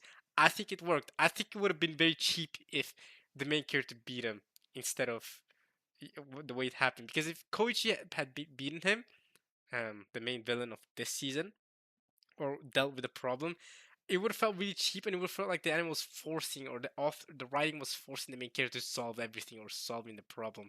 But I like that he's not this overpowered, can do it all, can always solve the the problem stuff. Like I like that the responsibility is shared, and he's just there trying his best. I think it works really well. So I just don't agree with the criticisms personally. It didn't feel the same way for me. Even Midori is somewhat involved with each season's major confrontations. Coach is basically invisible. I think Coach is pretty visible in a lot of the confrontations that were involved because there's mostly like instant villains and minor villains. The only one was the major ending confrontation. And again, if you've seen the season, you'll know why I'm saying what I'm saying. And Midoriya, right? As involved as he was, it makes more sense. He has one for all. He's supposed to be more involved. Right, he's supposed to see him like have a major role in confrontation. Um, but even then, like when All for One came in season three, that was All Might that had to deal with him, right? Midori couldn't really do that much, right? Um, so I don't know. I can't. I don't see it that way. Okay, and perhaps most of all is the frequent dumping of characters from the main series into the plot out of nowhere. That's what I love. What? I was literally complimenting the series for exactly that. For saying, nice, I like that cameo. Hey, Aizawa. Hey, I like that Aizawa's just going home, getting some juice, and he's like, oh, there's villains? Oh, it's supposed to be my day off. Oh, okay, fine, I'll get involved. I like that. I like the way they do that. They tease the pro heroes that they still exist, but that they see this as like extra work in a way, right? This is just a small neighborhood. They're still gonna do their job. This is just a small neighborhood, and that's exactly why the vigilantes exist the way they do. I love that because if the pro heroes could always pay attention to every small neighborhood, every small villain, and every small problem, then we wouldn't need vigilantes. I like the way they show the pro heroes. They give them cameos and show off how they're doing this as just extra part of their work to show why the vigilantes are necessary to begin with. It's part of the narrative. If they didn't show them, then we wouldn't really get to see as much of the whole perspective of it. Of like, okay, why do you have vigilantes to begin with? Where are the pro heroes at, right? I like the way they're doing that. It's as if they thought you're forgetting it was an MHA spin-off unless they added one of the teachers into an episode fighting a villain. No. And an origin story for why particular character looks the way they do is hilariously added as if you need an explanation for a minor detail. I like the way they did that. I'm not gonna spoil it. This person didn't spoil it. I like the way they did that. The way they did their origin story. Again, so good. The show ends up feeling like a waste of time and neither separates it from MHG in a way that's interesting or supplements the main series in a satisfying way. It just ends up okay. Yeah, I just completely agree with this person's ratings. I mean, after reading the criticisms, I'm even more certain that I want to give this a 9 out of 10. I think it is that good, personally.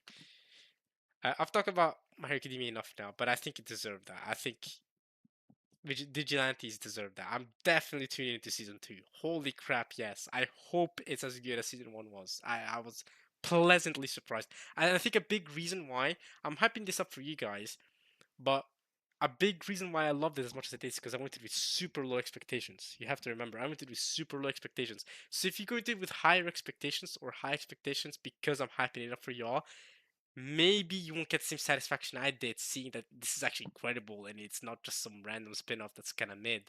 Um, it ends up being something that, in my opinion, both is its own thing, but also supplements My Hero Academia, and it strikes that balance really well, so well. 9 out of 10 deserve. Wait, why is it an 8? Give it a 9. Yeah, it's a 9. There you go. Yeah, maybe you need to refresh the page. There it is. All right. Kulon generic romance. The reason I'm calling it Kulon and not Kowloon is because in the anime itself they pronounce it Kulon. So I began pronouncing Kulon myself. I have not finished this anime. um, and stuff like this is also a reason why I haven't done or I'm not planning to do my summer anime review video yet, because I still have 2 animes I need to finish. But with this one, I felt like it was fine because I don't plan to finish Kulon anytime soon. I'm 6 episodes in. There's 13 in total. Has a strong start so far. I like the mystery. There's a lot of mystery, but it's a bit trippy as well with the whole. I brain swapping. It feels like people are becoming different people. It's trippy. I don't even know what the timeline is, and people are also like changing, well, doing body modifications. I was gonna say changing gender, but body modifications, and then there's like some transgender themes in it too going on, which I enjoy, and people are very accepting of it in this anime too. So go ahead, I guess. So there's 13 episodes in total, so I have like 7 episodes to binge remaining. But I will obviously prioritize the summer anime over this. I'll watch this probably during Christmas time, so in a month and a half's time. Maybe I'll come back to this season specifically talk about Kulon after I finish it when I make my fall anime video. Because I'm gonna be making a fall anime video. And if I finish Kulon by then, maybe I'll come back to this and tell you guys my thoughts. But for now, there you go. That's all I have to say for it. Nice little romance. Nothing too incredible, but pretty unique. It also takes place in Kulon. If you guys don't know Kulon, the walled city that existed in real life like 40 years ago, before I was even born, before you were probably even born as well. Uh, the major walled city in where was it? Was it in China or Hong Kong? I don't remember. Was it in Hong Kong? Kulon Walled City. It was Hong Kong, yeah. So it was it was the most dense, like it was the most dense um what do you call it, city. It was a whole city basically, the most dense city ever. You could, if you Google images of it, you'll see exactly what I mean. But this anime takes place in that very city, super walled city, and like you had these super tall buildings, and everyone, and it was tightly packed, like super densely tightly packed, and everyone lived right next to each other basically, like you're neighbors with everyone. It was crazy. And Yeah, and the reason why it exists is because a lot of refugee, if I remember correctly, like refugees or something went there, like after wars, or after it was like after World War II or whatever. Um, but yeah, and then um,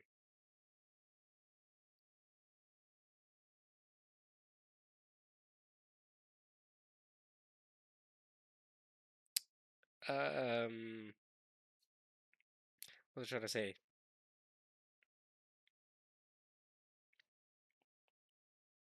And then obviously a city like this is gonna be problematic, right?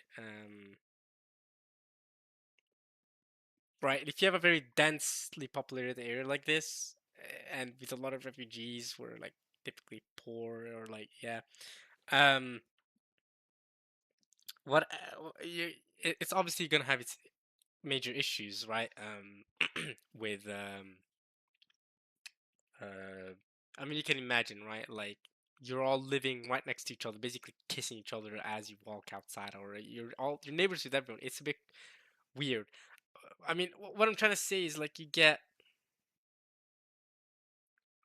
is you have is this type of area where a lot of poor people live and stuff, refugees. You ended up getting like a lot, from what I remember, a lot of like gambling going on, issues, gambling, crime, prostitution issues. A lot of illegal stuff was going on. Uh, it's also just not clean, like outside. Like imagine people living right next to each other. Everyone's throwing trash in the same place. There's trash everywhere.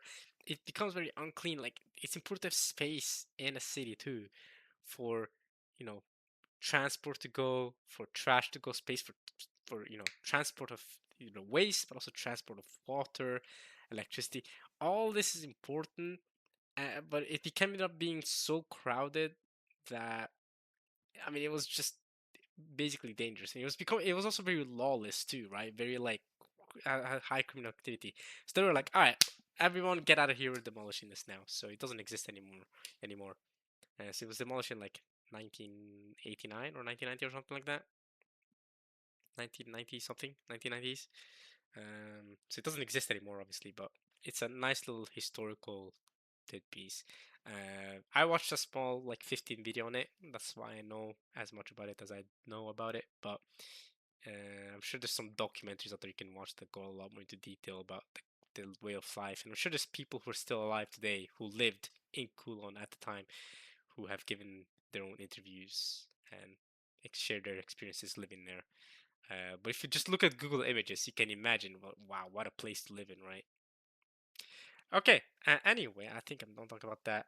Take them off, Takamine-san. This came out this season. Dang. Okay, yeah. This was an anime about this. I didn't watch it. I haven't added it to my list at all, but I didn't watch it fully.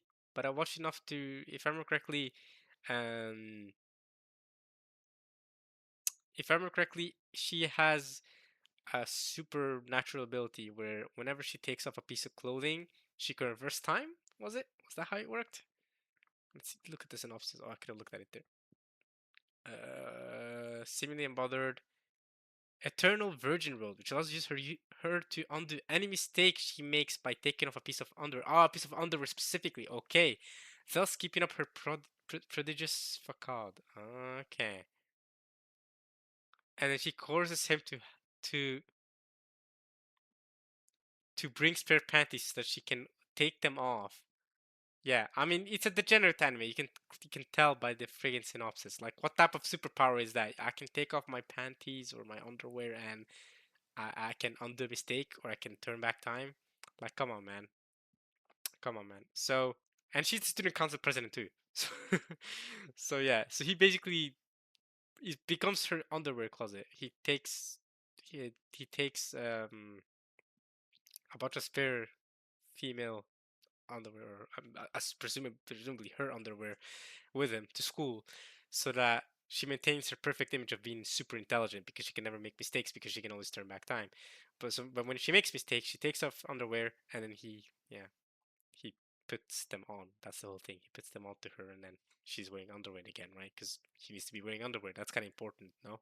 Both as a girl and as a guy, kind of. Yeah. So, the Degenerate anime, I did unironically watch 2 episodes of this, but yeah, obviously this is not the type of anime that I fully finish. Yeah, I did finish Worlds and Harm. That was a good Degenerate anime that I finished. But it needs to be good like that. Like, you need to captivate me like that to have me finish it. This looks like Sinon from Sword Art Online, season 2, Gunkill, I believe. Yeah, a lot of fantasy anime this season. A lot of fantasy anime every season. Next season, winter is gonna have a lot of freaking isekai, a lot of mid isekai too, from I heard from a friend. So here we go. Probably another isekai here. Maybe not. Maybe it's just a fantasy. Aharen Sun Season 2 came out this season. Yeah, this was alright. I think this also ended off Aharen Sun. This was alright, but I didn't like it as much as season 1. But it was enjoyable. It's more Aharen Sun. It's not much for. Did I also rank season 1 at 6? Probably ranked it. I did also rank it at 6. Okay. I remember enjoying season 1 a little more, but it's still fun, cutesy, like romance. I think I talked about Aharen Sun season 1 when we first came out, didn't I? So if y'all watched that anime review video from April 2022, so spring 2022. I think I made an anime review video for spring 2022, didn't I? I think I'm a nerd enough to have done this for that long. So this concluded the manga, so now the manga is completely over. Kind of like Horimiya. Horimiya was only 1 season, but it they made a spin-off season, or not a spin-off, like a second season, but it wasn't really a second season. It was like an in-between season that has episodes that happened during the first season, because the first season ends at the end of the manga, but then this new season they made was like filled in the gaps in between, basically. So yeah, this season 2 of Aharon Sun, I would prefer it if they did a season 1 and season 2 for me instead of doing what they did with the second season. But anyway, yeah, this Aharon season 2 finished off the story right. Um, Concluded the romance between these two, and yeah, a lot of nice chill episodes. Some fun stuff, but I mostly watch it for like the slice of life aspects. Like, I could just chill out, relax, watch an episode of Aharon Sun, like, woo, okay, like they went to the beach, had some fun, woo, or they went to play tennis together, or went on a road trip or something, yay, or yeah, it's a fun, relaxing anime to watch. There's not much else to say about it, to be honest, right? So, um, and yeah, I'm glad it's only 2 seasons because I would not be willing to watch any more of this. Which fair, I think even the writer himself must have known. Okay, there's a limit to how much of this I can make. Um, Similar to Komi-san, I feel like Komi-san can communicate. There's a limit. It's a similar anime to this. Well, similar in the sense that, I mean, the difference is this main girl isn't. socially extremely socially anxious like Komi from Komi-san is. But Komi from Komi-san also talks in a very low voice or doesn't talk at all. She writes everything because she's super socially anxious. And as good as Komi-san can communicate is, I think there's 2 seasons of it so far. We can't get that many seasons before it needs to end. Does that make sense? I don't know how long the manga is, but a story like that, I can't imagine having surely not much more than 100 chapters. How many chapters is Hanin-san, like the manga? Um, Other Twilight? Oh, it's a music adaptation. Like how many chapters? Probably not more than like 150, right? 188. Okay, fair enough. 188. Like Komi-san as well. I can't imagine it having more than 200 chapters. I'll say that. We can actually look it up. 200 chapters without it just becoming, what I'm saying, too much. Oh, it ended recently. It ended this year. What the frick? The Komi-san manga. 500 chapters. See, this is what I mean. Like, okay, I probably will watch the anime to completion because yeah, season 1 and season 2 have come out. It finishes this year with 500 chapters. That's crazy. This came out 2022. We've been waiting for season 3 for a while. We've been waiting 3 years for season 2 because season 1, season 2 came out. Yeah, season 1, season 2 came out pretty back to back. But now we've been waiting a while for season 3, similar to Fire Force. Actually, we were discussing that earlier. So, Aharin Sun, yeah, same thing. Yeah, 200 chapters. I think 200, maybe 300 chapters should be the max for Komi-san as well. I'll probably watch it to the end anyway for Komi-san, but I don't see a need for why Komi-san needed to be that long. I don't know. I don't know what happens in the manga. Maybe there's more development. Maybe there's more characters that introduced that add up an extra aspect of it that I'm not thinking of. But yeah. All right. Is that it for this season? Is there anything else that I watched and want to talk about? I did want to watch Summer Pockets because I believe it was made by Jun Maeda, Studio Feel here, but Jun Maeda wrote this, but I wasn't interested. I heard bad things about it, and I was like, I won't keep watching it. But I'm pretty sure I'm right about the Jun Maeda part, right? Staff. Is it not Jun Maeda? Yeah, original creator. So Jun Maeda works. I love Jun Maeda works. Charlotte and Clannad especially are like two of the best anime. I love them so much. Clannad is one of the best anime I've ever seen. That's one of the very, very few anime that I've given 10 out of 10. Only 5 or 6 anime I think I've ever given 10 out of 10. Clannad is one of the few ones. And Charlotte, I think, is incredible as well. Great 13 episode anime. So, Summer Pockets, because it was made by Jun Maeda, I want to check it out just for that. Just because I don't know anything about this anime, I haven't known anything about the writing or anything, but just because of Jun Maeda and the way he writes stories and characters, especially the way he writes characters, I want to check it out. But yeah, a lot of people like to say Jun Maeda fell off, but yeah, I don't know about that one. Who made Angel Beats? Let me check that real quick. Sorry about that. Who made Angel Beats? Wasn't that because that an anime original, wasn't it? It does have an adaptation. No, it is an anime original. Okay, so they made a manga adaptation after the anime came out. But who was the original? It was Jun Maeda as well. Okay, Angel Beats was Jun Maeda. Yes. So Angel Beats as well. Bro, this guy cooked. All this for PA Works. Right? This was for PA Works, right? Yeah. Whereas he did Clannad, that was Kyoto Animation, and Charlotte that was also PA Works. Charlotte, I believe so. I believe that was also PA Works. I think Charlotte is so good. Yeah, I've given it a 9. It's so good. PA Works, yeah, and Angel Beats was PA Works, and I'm pretty sure Clannad and Clannad After Story especially. Kyoto Animation. Yeah. This is masterpiece. Honestly, a masterpiece. It's such a masterpiece. I don't know if I'll ever rewatch it though, because it hurts. It hurts, but it's good. It hurts so good. It's not like it's so good. I'll rewatch it again. It's one of those like it's so good, but dang that hurt, and it's because it got such a harsh reaction from me, such a painful reaction that I've rated so highly. Because if I don't react strongly to a series, it can never be a 10 out of 10. So whether I react hardly because it's hurts so bad that it's good, or because it's so good that it's actually so good, like One Piece or Attack on Titan, that for those 10 out of 10 series, like, that's how it is. Okay, what is this? Oh, this is the second season of the anime that had a great opening in the first season. The freaking Power Rangers, right? Power Rangers? Yeah, Loser Rangers anime. The first season had a fantastic opening. That's about it. That's all I know about this anime. It was an opening by Jujutsu Kaisen season 2 opening part 1. What's his name? It's Tashi. What the freak? Tatsuya Kitani. He also did the Bleach A-N-E-O. That Bleach song, yeah. Okay, anything else to mention? All right, oh my goodness, what a rating! Damn, people love this. I remember when this was coming out. Like I remember people like talking about this, and it has. I saw clips of this too. It had great animation, but damn, people really liked it. Uma Musume, okay, going crazy, and it has a sequel coming out right now. I guess. Oh, December. Okay, it's ending on December 21st, but it hasn't come out yet. Okay, this is not as highly rated as season one. But okay, all right, bet.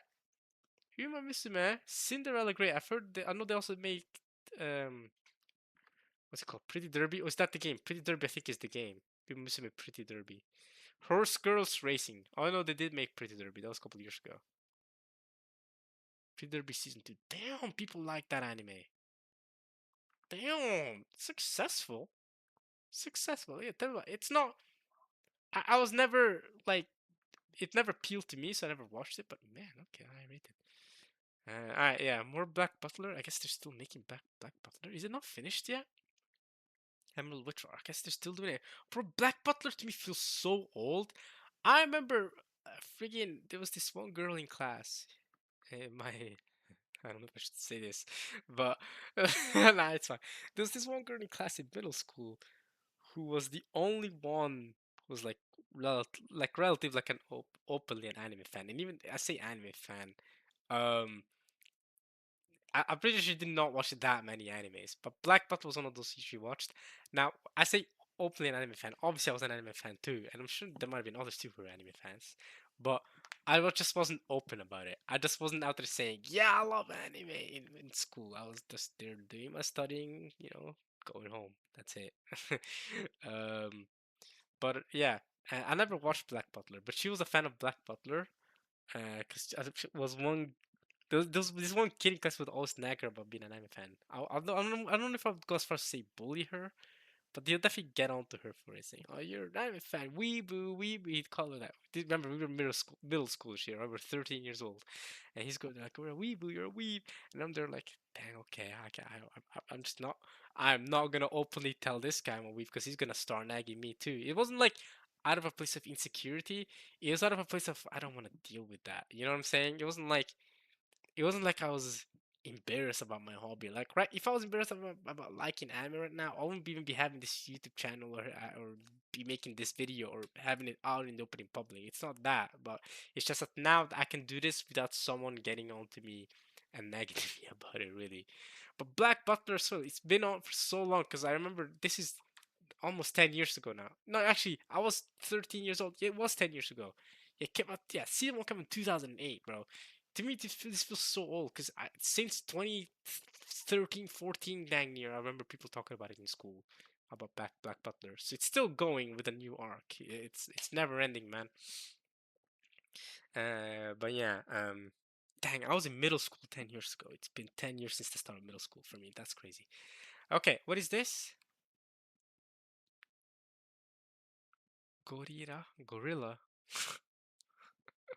Some gorilla anime? A gorilla romance. We have a similar anime, Gorillas Gods. The real gods go to girl. There's a similar romance anime this season, where it's a furry anime, but the furries are getting discriminated, like the furry humans, like the animal humans, I should say. This is currently going on. A lot of people have already made fun of it, and it's weirdly sexual. And the freaking dog guy, the main character, dog guy, I almost feel like he was sexually assaulting the main girl. I watched the first episode or first two episodes. First episode, I remember it got a bit too weirdly sexual with the furry guy. Like was wagging his tail in excitement. I was like, okay, this get a bit weird for me. I didn't watch anymore. Apocalypse Hotel. I've heard good things of this. I heard people talk about this when it was coming out. But yeah, this is when they might started abroad. So anything like this that I would have watched originally, typically, I haven't watched because I was studying abroad. So I've skipped this anime personally. Yeah, skipped a lot of these anime. Wait, more Gundam? What the frick? Okay, it's not Witch from Mercury, which is great Gundam. And Shoshimi series, I think, yeah, this definitely needs to be talked about because this is another one I haven't not talked about yet.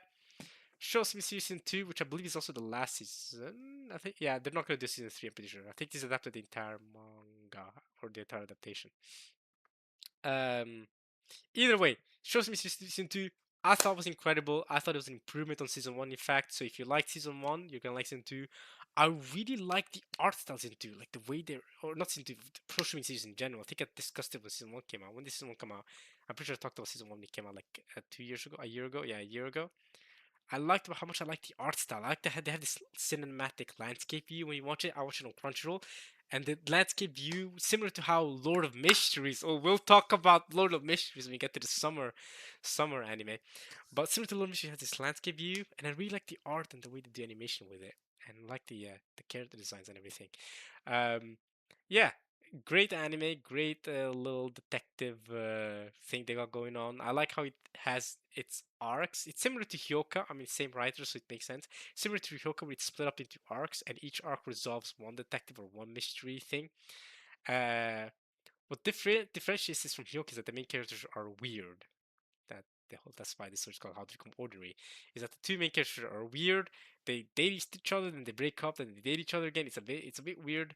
Urino takes an important stage here in this season, and it always takes you.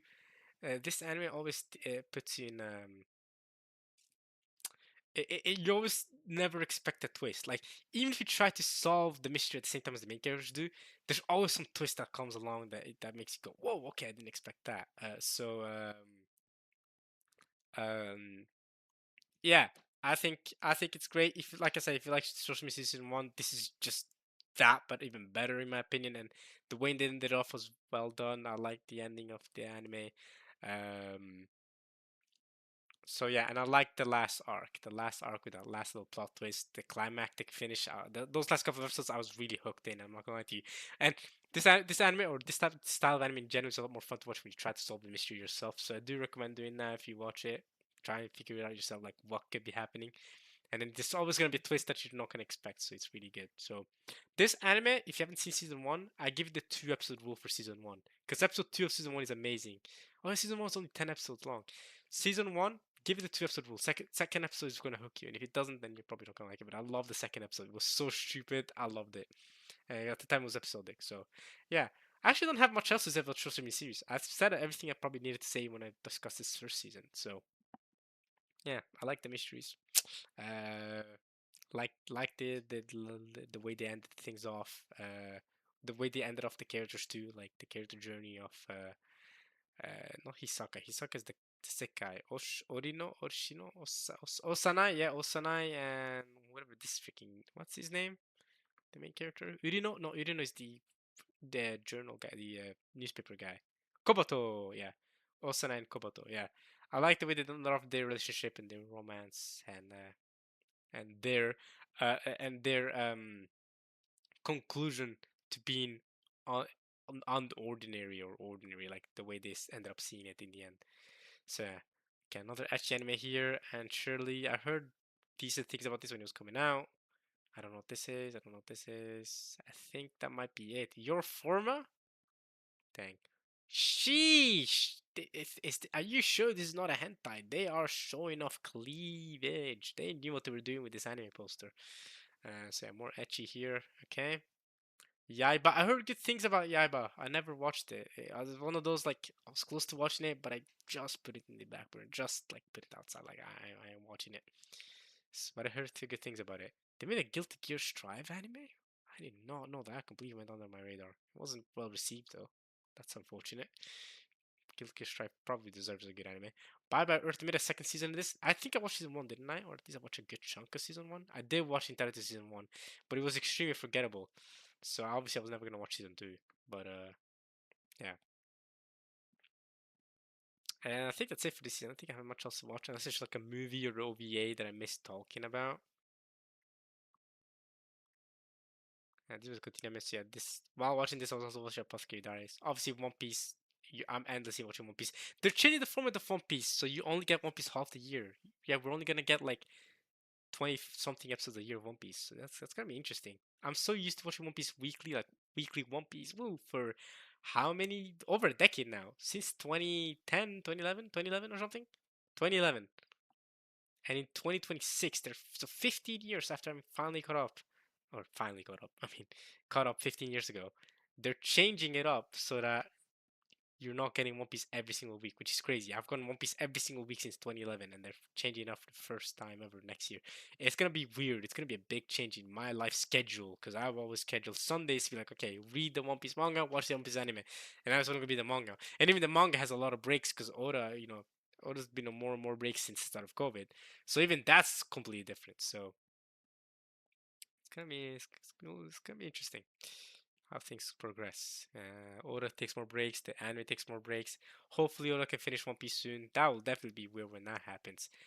Did To Be Hero X and Takopi come out the spring season? No, Takopi's a summer season anime, surely, no? This felt like a summer season anime when it came out. This is definitely a summer season anime, by the way. I'll I'll talk about it this season because we have so much to talk about in the summer season. I'll talk about it this season, but we definitely need to talk about To Be Hero X first. The Lord of Mysteries is here too. What the frick? I thought this was also this is summer anime, by the way. This is not a freaking spring anime. Summer anime, summer anime. This is a spring anime. I'll give you that, but it's two core. These are one core anime. This is half a core actually. Okay, we'll get to we'll come back to these for. Oh my goodness, we'll come back to these. I guess we have more to discuss than what I was expecting. Cause I thought, okay, we'll leave Taco P and Lord of Mystery for next season. And I was like, TB Rex, I don't remember whether it was spring or summer, but it was too cool, so probably spring. So we'll talk about TB Rex for sure.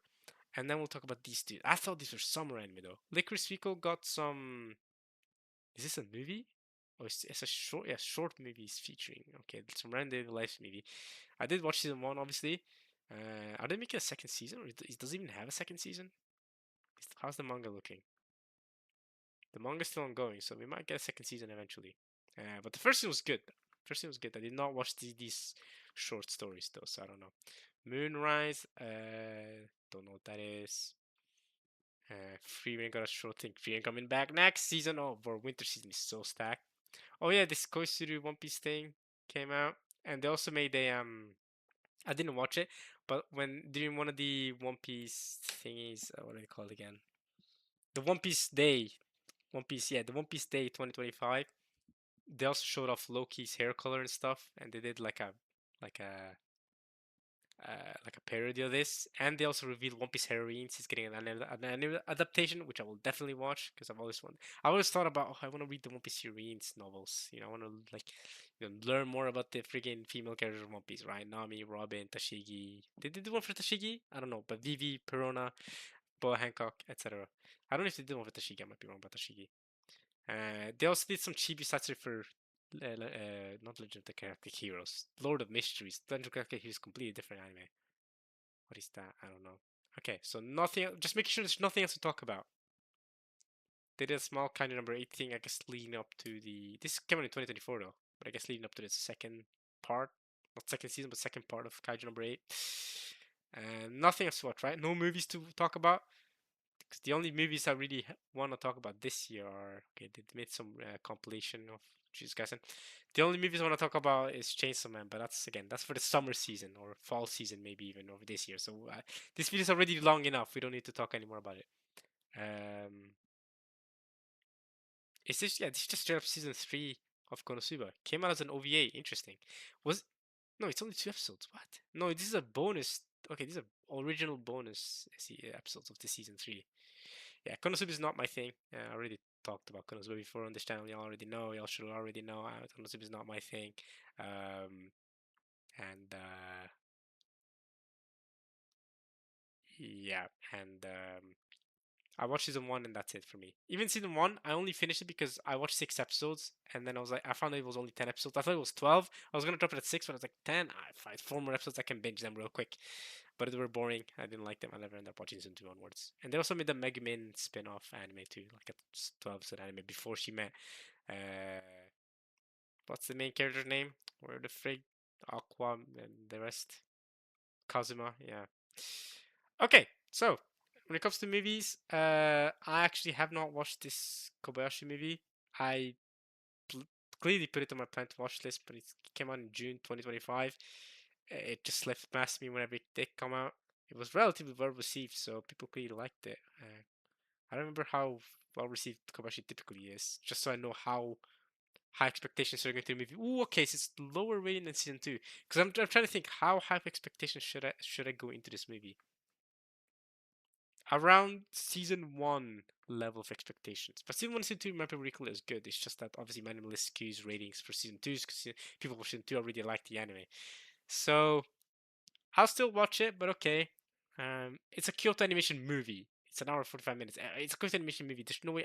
At the very least, it will look gorgeous, and it's Kobayashi Sun, which always has looked gorgeous. So, um, I'll find a time probably during Christmas break to watch this movie, and then if I remember, I can come back to this. I can make a note of like come back to this and uh, come back to this and I can make a note for it right now. Actually, come back to this and cool on.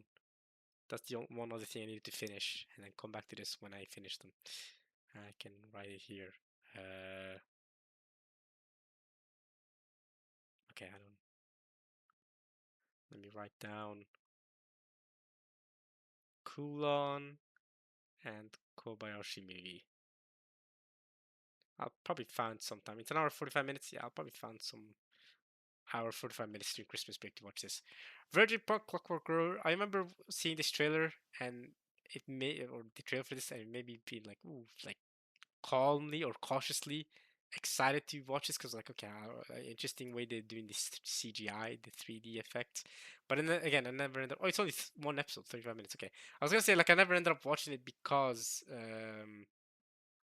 of how many things were going on that season and I was abroad so I had to limit the amount of anime I watched but okay it was only one episode okay it was okay-ishly well received not well received but not like trash they made another Princess Principal movie dang I need to get caught up on this at some point, probably.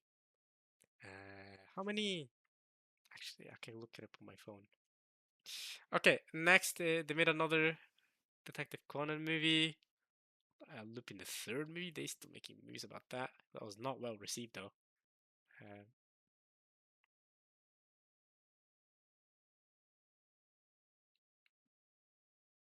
Uh, just checking. Okay, yeah.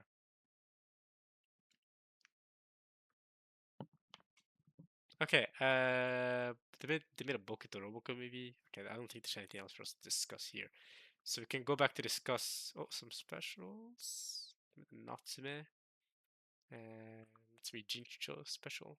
Uh, Natsume and his book of friends or whatever it's called. Natsume's book of friends. Yeah, season 7. That's a lot of seasons. You know, catching up with the amount of My Hero Academia seasons. My Hero Academia is though the 8th is the final season of My Hero Academia. Finally, it's ending. It's ending this very season this year. Finally, My Hero Academia is ending. Am I right, guys? I say finally as if it's not as if I don't want more or as if I don't like it. I obviously like it. That's why I'm watching it still.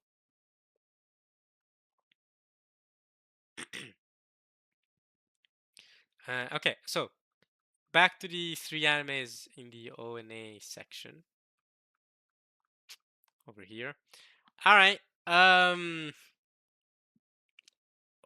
have to start with To Be Hero X. I'm very glad. You know what? Uh, Lord of Mysteries. I actually was not super I'll get into it in a second. But I was actually not super like forcing myself to finish this because these are like 35-minute episodes and there's 13 episodes, so they're long, extra long episodes. Um, I was actually not planning to. So I think one episode was even like 40 minutes or like 39 minutes. It's great, or 37 minutes. It's really, really long episodes. But I was actually not planning to rush myself to finish this because I'm like, I'm gonna, discuss it during the summer season anime. So there's no need for me to finish this, right? When the last episode of this came out, I was like, it's fine. Because I was 2 episodes behind when the last episode came out. So I needed to watch episode 12 and 13. And consider the 35-minute episodes, that's like over an hour. That's like almost watching like a mini movie. That is quite a bit. So I was like, it's fine. I don't need to finish it. It's for summer season anyway. The spring anime was more important. But I'm glad I did because now it's apparently listed here as part of the spring anime season. So Well, I'm glad I did end up finishing it a couple 2 weeks ago, I think, or a week and a half ago. So now I can discuss it with y'all. So, should I start with TB Rex? No, because TB Rex is the one I want to talk the most about. I have a lot to say about this. I think we can start with Takopi, then go to Lord of Mysteries. Takopi, another anime that it technically should be summer season. This is summer season, but we'll discuss it here. We have so much to discuss in summer season anyway. I mean, a lot less now because we don't have to discuss these two actually, and TB Rex. So Takopi is a Depression Ultimatum. It is. I don't even want to like spoil it. Yeah, as you can see here, look at this high rating, ranked 36 best anime of all time. By the way, it is one thing very beautiful to look at. I don't know what the studio's done, but it's gorgeous anime to look at. Oh, they did Spice and Wolf, and that's really it. They remake for Spice and Wolf, which I've heard mixed things about, but mostly okayish positive. But most people would still recommend watching the old series instead, as in the one from the 2000s. But Takopi, this I don't know much of the studio, but the art looks crazy good. Like I don't know if you've seen the trailer or anything. If you haven't seen any scenes from this, yeah, it looks sick.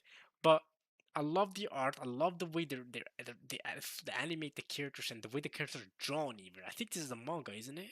Yeah, so maybe the manga art is similar. Yeah, the manga I'm sure is also pretty short. Yeah, you can tell the manga art is pretty similar too. And the manga is also really short, 16 chapters. It's a short series, but it's very profound. Like it's a very cruel anime. It's an anime that makes you feel very depressed, to say the least. It makes you watch it and you go, wow. It genuinely leaves you speechless. The first episode that left me speechless, that's for sure. Um, in a good way, but also in a depressing way. I cannot recommend this for the faint of heart.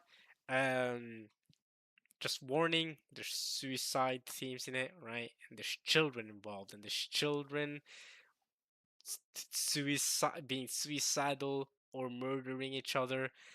Yeah. And there's also child abuse. It's heavy, and it's really heavy. And then you have this octopus alien creature that's there to be super happy, like, yay, don't worry, I can help you. I'll try and make your life better. And it's just, and because it doesn't fully understand, like, it's a happy creature. It's come from a happy planet. It doesn't understand sorrow. It doesn't understand human sorrow. It doesn't understand child abuse or why someone would physically punch someone else or be violent against someone else. It becomes very.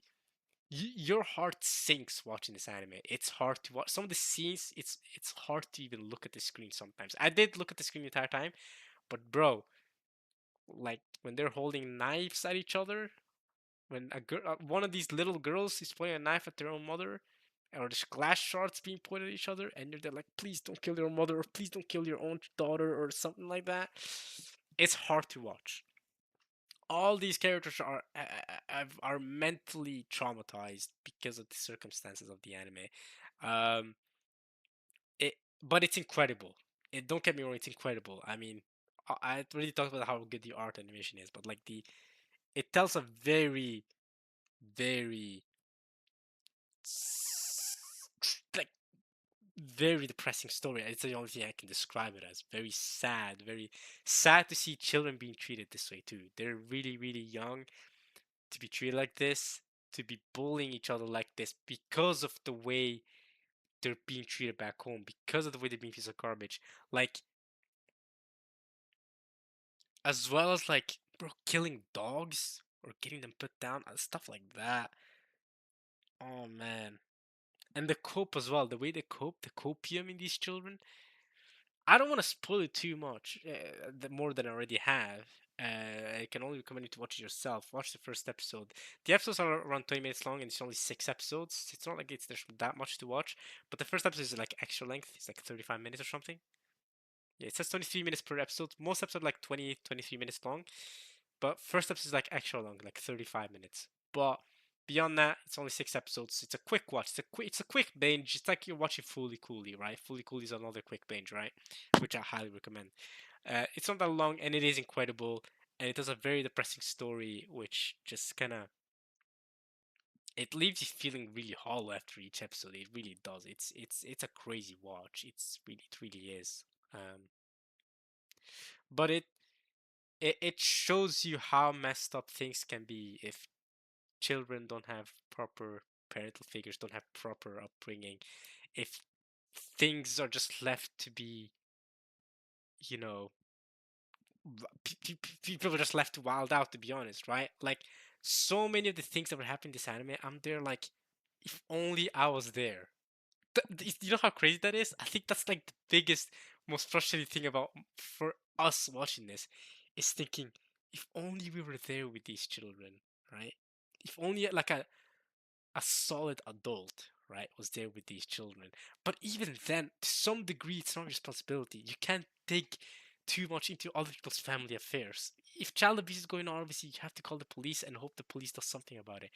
But otherwise, a lot of the issues you feel like it could have been fixed if a proper adult was there. I'm not calling myself a proper adult. I'm just saying these child abusive parents or these just trash parents in general, if only they had like some adult to guide them a little better, because the teachers weren't even like what doing a job. I don't know what the teachers were doing. They were just ignoring everything. Like the bullying was crazy. This girl was oh my goodness, and this girl too. And they began having thoughts that no children should have, like regarding interpersonal relationships and the way they should see each other. And their morals became completely messed up, starting with their parents, because their parents taught them, or not taught them, but showed them these messed up morals because their parents are messed up. They were taught or grown up to think that this is okay, right? Like this type of behavior is okay, right? And when it's done to them, they think, okay, well, it's fine. It just messes up your mind. It's crazy. I don't know what much else I can say about this. I really don't. Um, I can tell you this: it left a deep impact on me. Like watching every episode, it really at least sunk my heart every episode. But I don't know if there is any crazy takeaway that I can give you all. I gave it an 8. I think it's very good. Maybe I need to rewatch it, but the takeaway I can give you beyond that is it really left me feeling depressed. It was like reading Oyasumi Punpun, if you guys know what that manga is, or Goodnight Punpun. Kind of like that, but Punpun had a bit more takeaways from it. This one, I'm still marinating it because it finished when they finished in August. Yes, so a couple months ago, 2.5 months ago now, or 3 months ago, actually. Um, yeah, yeah. If you enjoy, I don't know who would enjoy such a depressing story, but like, if you want something that really hits you, and if you're in the mental state to handle it, I would recommend this. It's messed up, and that's about it for me. I think. I don't know what I can tell you in regards to the takeaway for it. I think I'm gonna talk about Lord of Mysteries next. And then I'll get to be Hero X, because you can see from the ratings, I gave this a 9, and as you saw earlier, Vigilantes, with how I had basically nothing negative to say about Vigilantes, and even then, I was hesitant to give it a 9, but I still gave it in the end because I'm like, it hasn't done anything super wrong for me to not give it a 9. To be Hero X, no shot of when I ranked it a 9, there was no shot of a doubt for me ranking a 9. Forget when it ended. By episode 6, I was already like, this is a 9 out of 10 anime. But I'll get into TV Hero X when I get into it. I want to get to Lord of Mysteries first, which, as you can see, give it an 8. And it is also slightly lower ranked than TB Hero X on my analyst, but not that much lower. People still give the high rating. And I think, the way I see it, probably the big reason why it's still rated highly on my anime list is because it is gorgeous. This might be visually the best anime I've ever seen. I don't know what the Chinese are cooking, but they're cooking good. To Be Hero X as well. It's a Chinese anime, but that was dubbed to Japanese. Whereas Lord of Mysteries is just Chinese. Like even the voices are Chinese, so I watched this with Chinese voices. Talking but with English subbing. I don't know what the Chinese are cooking, but both this and To Be Hero X greatly animated. But this, the animation for this, is some of the best I've ever seen. I think the background animations, or just the backgrounds in general, the freaking landscapes when you go for the air shots, the not some of the best, straight up the best I've ever seen in anime. I think. So the visuals are some of the best you'll see in anime. The backgrounds the best you'll see in anime. So like the only time it looks clunky is when they're walking. Sometimes when they're walking, it looks like they're floating a little bit. Not floating, but like walking like a robot up and down and then up and down. And that only happened in 2 or 3 scenes that were noticeable, at least for me, right? Other than that, like even the way they did the horses, which are so hard to do in anime. If you've seen anime with horses, you know what I'm saying? Which is why I'm wondering how they're gonna do JoJo Part 7. Maybe production. I don't know how you're gonna cook with that, but genuinely, visually, if you've seen the trailer, I don't want to click on it, but just watch the trailer. The trailer, I guess we'll click on it. Like, the trailer is genuinely. Let me mute this. Like, you can see the visuals are gorgeous. Look at this. Look at how gorgeous this is. Look at this. It looks so good. All the backgrounds look so good. It's incredible. The entire anime looks like this. By the way, there's not a single moment the anime doesn't look like this. Look at this. It is insane. The visuals are insane. So if we're talking visually, anime is top notch. It mastered everything visually. I have they went above and beyond with the visuals. It is insane. Like, bro, this is crazy. Um, however, why is it not a 10 out of 10? Was it not an 10 out of 10? Because obviously there's more to it than just the visuals. I liked Lord of the Mysteries overall. And I actually like that they have these longer episodes too. I don't mind it for an anime as dense as this. You can tell it's dense. Uh, one, because it's a novel adaptation, a Chinese novel adaptation, which is very highly ranked. I always knew this, that this is a very well received novel. It's ranked the sixth best manga slash novel of all time, by the way. We're ranking 1, 2, and 3 is like JoJo, One Piece, and Berserk, I believe. So this is ranked 6. This is insanely high. So people definitely uh, like the novel at least.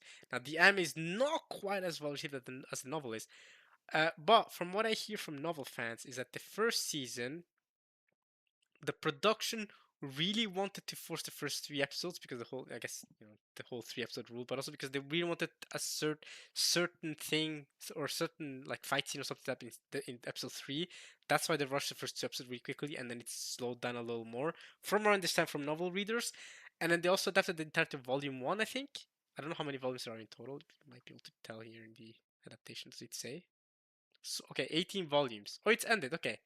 Yeah. So entirety of the first volume was adapted in this season, which even though it was 13 episodes and all the episodes are like 30 plus minutes long, that's half-hour episodes.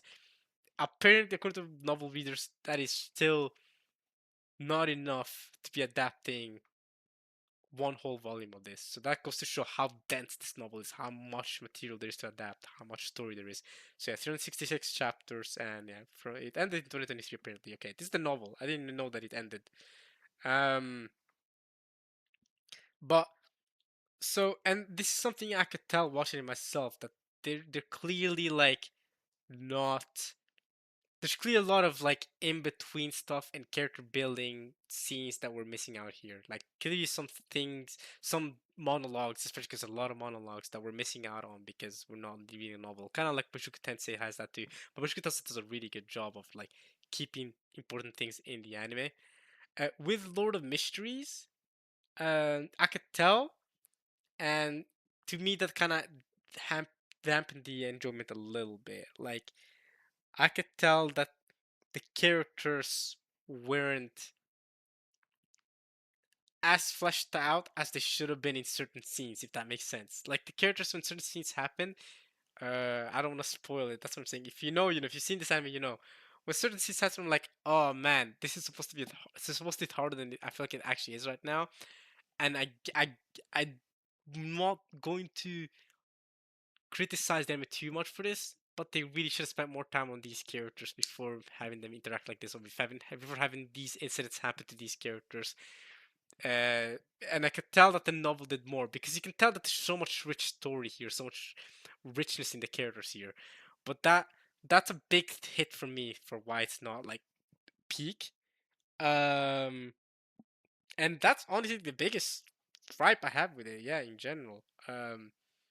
It was very confusing at the start, but it is called Lord of Mysteries. A lot of people complain about this anime being confusing at the first episode because the first episode made no sense to basically anyone. And even after watching the first season, I'm still very confused about a lot of things. Now, the more episodes that came out, the more things got explained to us, but I'm still hella confused about so many things, right? And that's the whole point. It's called Lord of Mysteries. It's supposed to be mystery anime or story. So I still don't know the whole. Oh my goodness, he looks completely different here. This is Klein. Klein, the main character. He he is I still don't know what the deal with him is. Straight up, like it's been a whole season, and I still don't know if I fully know who Klein is in a way, which is incredible. Like that he's the main character, and they spent so much time on him. Don't get me wrong. We spent so much time following this character and following his inner monologue and his inner thoughts, and yet they still somehow make it a mystery for you to figure out who he actually is, which is crazy. I don't know. That's impressive writing. Uh, Don Smith was a really fun character. Is Alger? That's the pirate guy, and then the other was the girl. Yeah, the rich girl that he meets in his like he makes these dreams that show up and then they show up in those dreams. There's a bunch of the other side characters. Um Mr. Now has his anime look for some reason. He doesn't have the novel look artworks that the other characters have. Who's Derek Berg? I don't remember him in this anime. I remember wait. Yeah, I remember Trissy. I remember I think they mentioned this guy. I remember Azik, Leonard, Audrey Wilson, yeah, Alger, yeah, obviously Mr. Nile, Mr. Neil, Don Smith, and Moretti. There's also some characters here that show up that don't that have not appeared here. Yeah, music Ludwig van Beethoven. Yeah, his music does show up in this anime. Apparently, it also shows up in One Piece. What? What the freak?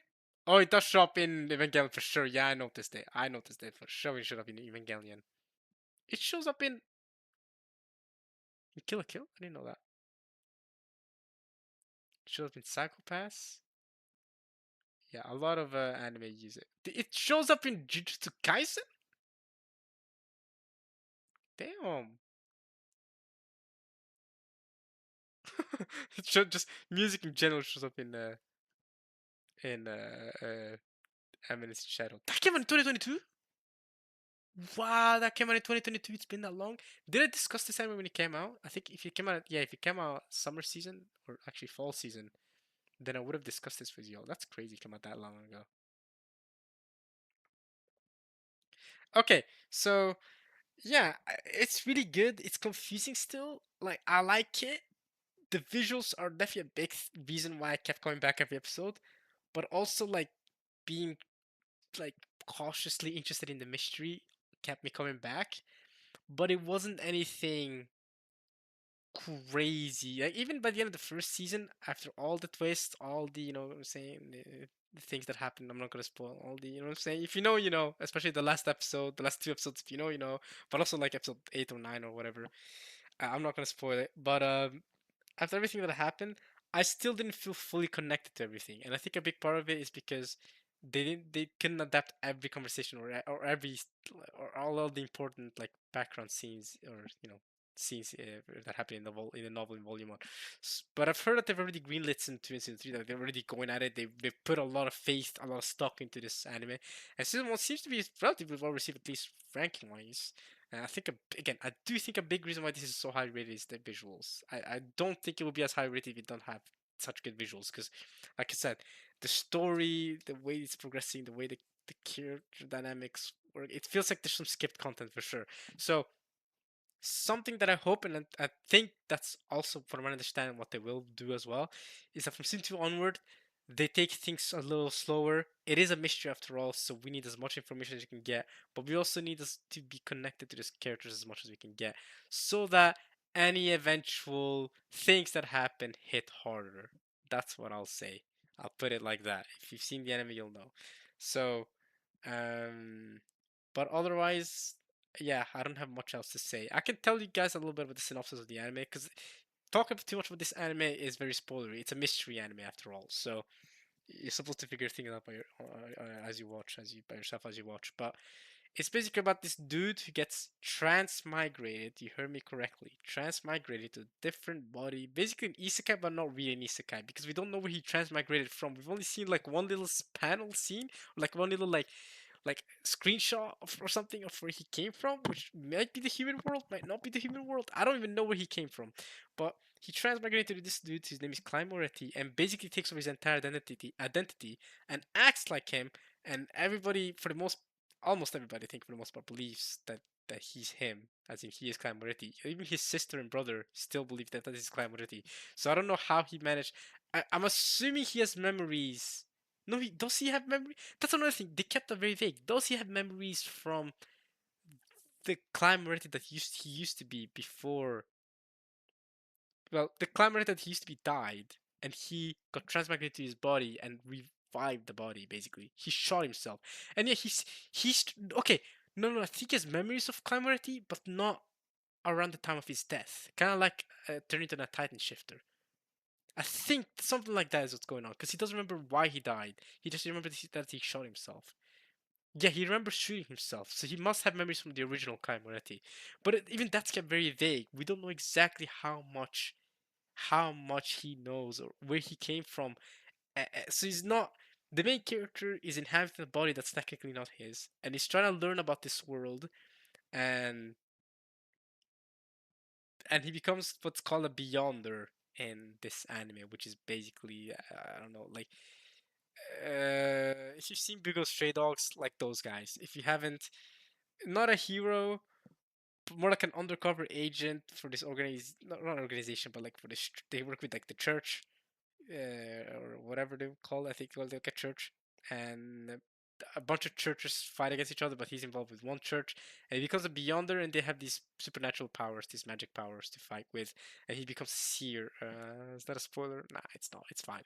He becomes a seer. It's revealed very early on, like episode 2, so it's not a spoiler. It's fine. This is still part of the synopsis, okay? And he gets, yeah, he uses those powers to, you know, fight against monsters, or at least humans that turn into monsters become because they become monsterified, I guess. And yeah, all the Beyonders work to fight against those. But then there's some mysterious Beyonders, some stronger than others. You start at sequence 9, which is the weakest, so he starts at sequence 9. But the strongest Beyonders are sequence 1, but those are god, like actually higher than gods. I think by sequence 3 you're already a god. So most Beyonders in season 1, as you can obviously tell, are probably gonna be around the sequence 9 to sequence 7 range. Rarely, like, you know what I'm saying?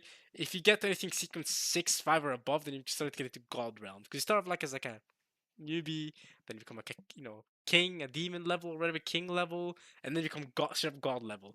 So we haven't met anyone god level yet. That's not really a spoiler to say, but um, eventually probably will. Maybe your main character will develop himself to be a god level man eventually too. I don't know, but yeah, that's what the story is about. If that intrigues you, it's a mystery as well. If I haven't said that enough, the reason why I keep saying it's a mystery is because it's to show you guys how little I know compared to you, right? I also know very little. I can't give you guys too much of a synopsis. So, yeah. But that's about it.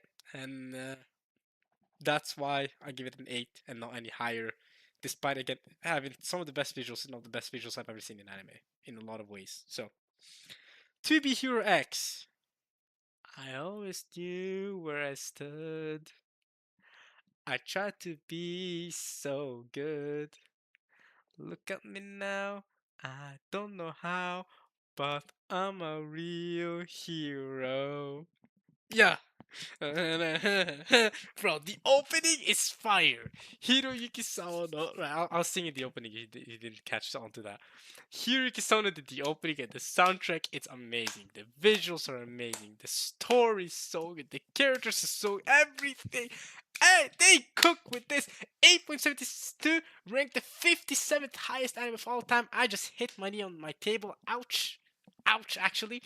Um, but, but this is incredible. I cannot recommend this enough. If you have any ounce of enjoying hero stories, watch this. It's a unique concept about how you have this trust value, and so the more people trust you, I guess, the more people value you highly, the more people believe you can do something, the more you're capable of doing it.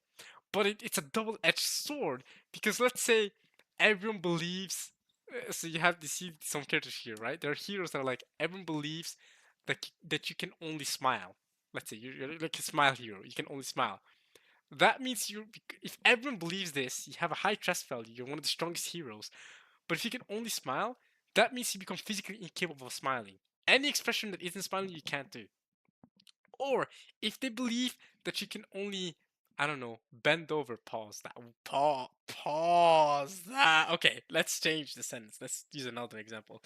If they believe that you can only look up, you're forced to only look up for the rest of your life. Like you can't even see what's in front of you. You can't like because everyone in the world believes it, and that has a physical representation too. It affects you. So your power is directly related to how much the people, society believes that you have power. And the less they believe you, the less trust value you have, which is a number on the wrist that appears on the wrist in the anime, the less power you have, right? On the other side of that, you also have something called evil value or fear value, I think. But that's going too deep into it, so I won't get into it. But there is that is a part of it, and it works a little differently from trust value. Um, yeah, so basically you have these heroes, and it's an ensemble cast anime. So there is no one main character. I cannot tell you X is the main character or Queen. It literally says right here, main. So there are 10 main characters. All these guys are main characters. Oh, look at these voice actors, by the way. Amazing voice actors. And this is a Chinese anime, just so you know. It's a Chinese anime, but it was dubbed in Japanese. It was when I watched it, at least I was watching it with Japanese voices, but with English subtitles. So all of them are main characters, and they're all, if you haven't realized that, these are the top 10 heroes, right? And throughout these 24 episodes, these are 24 episodes, and as peak as it is, this is honestly just a prequel. It's honestly pure setup. As good as it is, it's pure setup. Season 2 is where this show should really become peak. Because what we spent these 24 episodes doing is spend like 2-3 episodes on every character, which that doesn't work actually because there's only 24 episodes. And if there's 10 characters, you spend 2-3 episodes each. Nah, if you spend 2-3 episodes on 10 characters, that's somewhere between 20 and 30 episodes. So that could work. But yeah, we spend about 2-3 episodes per character, but a lot of the characters are intertwined, right? So you'll spend, let's say, some episodes with Ghostblade, right? He's one of the top 10 heroes, but he's also heavily involved with Little Johnny. So an episode with him, you'll see an aspect of Little Johnny, and then the episode that focuses on him, you also focus on Ghostblade, right? And these two are also kind of involved with Lolly or Little. What's her name? Lolly? Not Little Lolly? Okay, I thought her name was Little Lolly, but they're also involved with Lolly. And these three are also involved with Lucky Xian, like she shows up. And then Queen is also heavily involved with Lucky Xian. Like these two are heavily involved together. These two are involved with Lolly, Little Johnny, Ghostblade, and they all interact. Like they all cross interact. That's the thing. Like Nice as well interacts with East New Isol, who interacts with X, and he interacts with Ahu. Ahu interacts with whoever. Like they all interact with each other. Like you know what I'm saying? So in different ways, and some of them are friendly to each other. Like I said, like Ghostblade and Little Johnny are like friendly with each other. Lucky Xian and Queen are friendly with each other, and some of them are enemies. Some of them do not like each other, right? Um, like Ghostblade and Isol are fighting, or Nice is always fighting Ghostblade or Little Johnny, right? So they're against each other, right? And then you have X. X, if you haven't noticed yet. He's the number one hero. And he, not Kamiri Yuichi, he voices Gojo, right? In this anime, he voices Ghostblade instead. X is voiced by Mamoru Miyano, who I believe voices. I wanted to say Light. Okay, Light Yagami. Okay, yeah, he voices Light Yagami. But anyway, he may not voice Gojo, but X might have the most. Forget Song Jingu, forget Satoru Gojo. X might have the most aura of out of any anime character in history. This guy has so much aura. No, no, no. This guy has so much aura. He is the number one hero, and I guess it's because everyone in the world trusts in him. But I see that. Oh, he's 180 centimeters. Okay, he's not that tall. He looks taller in the anime, but I guess it's, Asian standards. So I don't know. But he looks taller than everyone else. I don't know. You just need to know that he's around my height. But anyway, that's not the important part here. Anyway, this dude has so much aura. Like, I don't know how to explain it. Watch the trailers. This anime has trailers as well. You should watch on YouTube that don't show up in the main anime itself, and you should watch those too. You get to see a little bit of what X does. His powers are aura, and I say that he has the highest trust value. If you think he's number one hero, so he should have the highest trust value. He should have the most people, what I'm saying, glazing him, but he actually doesn't.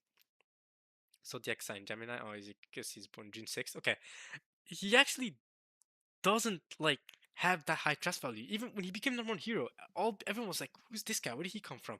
He's still so mysterious. Even after season one, it's like so mysterious. But I root for him every fight he's in. He's got so much aura, bro. Dude, he came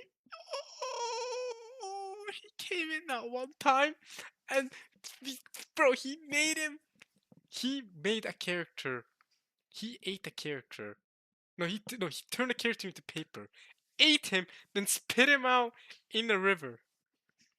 That was so much aura. That was the most aura thing I've ever seen. Where is that character? Is he not here? Okay, he's not here. These are not the top 10 heroes, then, are they? Oh, they're not. Because they have Ling Ling as a character, and then they have Nice as another character. But Nice and Ling Ling are the same. Not the same, but yeah. Okay. So there's actually nine of the top 10 heroes are here. Ling Ling replaces Nice, but he becomes the new Nice. But they have new Isol here, but they don't have old Isol, who's also used to be one of the top 10 heroes. So the 10th hero is actually not here. Who's actually ranked number 3, funnily enough. Yeah, there he is, Dragon Boy. Yeah, Dragon Boy, he's ranked number 3. Um, so he's not as strong as the number 1 hero, X, but yeah, and Queen is ranked number 2. He doesn't have a lot of favorites just yet, but that's because he appeared very late in the anime and he did not get a lot of character development. Whereas, yeah, Ghostblade got a lot of character screen time. Ling Ling got a lot of screen time. Little Johnny got a lot of screen time, but for some reason people don't like him, I guess. He's not that interesting of a character, I guess. Lolly got some screen time. Lucky Shen was great. She got screen time early on, so that makes sense. Nisil got quite a bit of screen time. Nice, got some screen time. Queen is obviously a fan favorite. We all love Queen, and X. He's got so much aura. Like he's got so much aura. I will say about Queen though. Queen, her fight with the purple-haired hero was cinema. Cinema fight. She's also 180 centimeters. What the frick? I never noticed she was that tall. I never noticed she was that tall. Besides, with the Queen is a slender young woman, 6 feet tall, with long braided hair. Well, not 6 feet tall. I'll tell you what now, 180 centimeters is slightly shorter than 6 feet tall. That's 5'11". I, I, I don't go out here claiming I'm 6 feet tall, even though I'm 180 centimeters, or 179 technically. I'm 179 centimeters. I go out here claiming I'm 5'10", not 6 feet. That's crazy. Don't give Queen that much credit, but she's tall though. This is incredibly tall for a woman to be 180 centimeters. She's really tall. She's 27. I guess that does make sense. Yeah, because she was 15 when she first started being a hero, or first started wanting to be a hero, or whatever. She was going to college, or whatever. But Queen also has so much aura. She's the number 2 hero, right? So just below X. Her fight with the purple hair girl, who was a previous number 1 hero, because they were previous number 1 hero holders, obviously, was sick.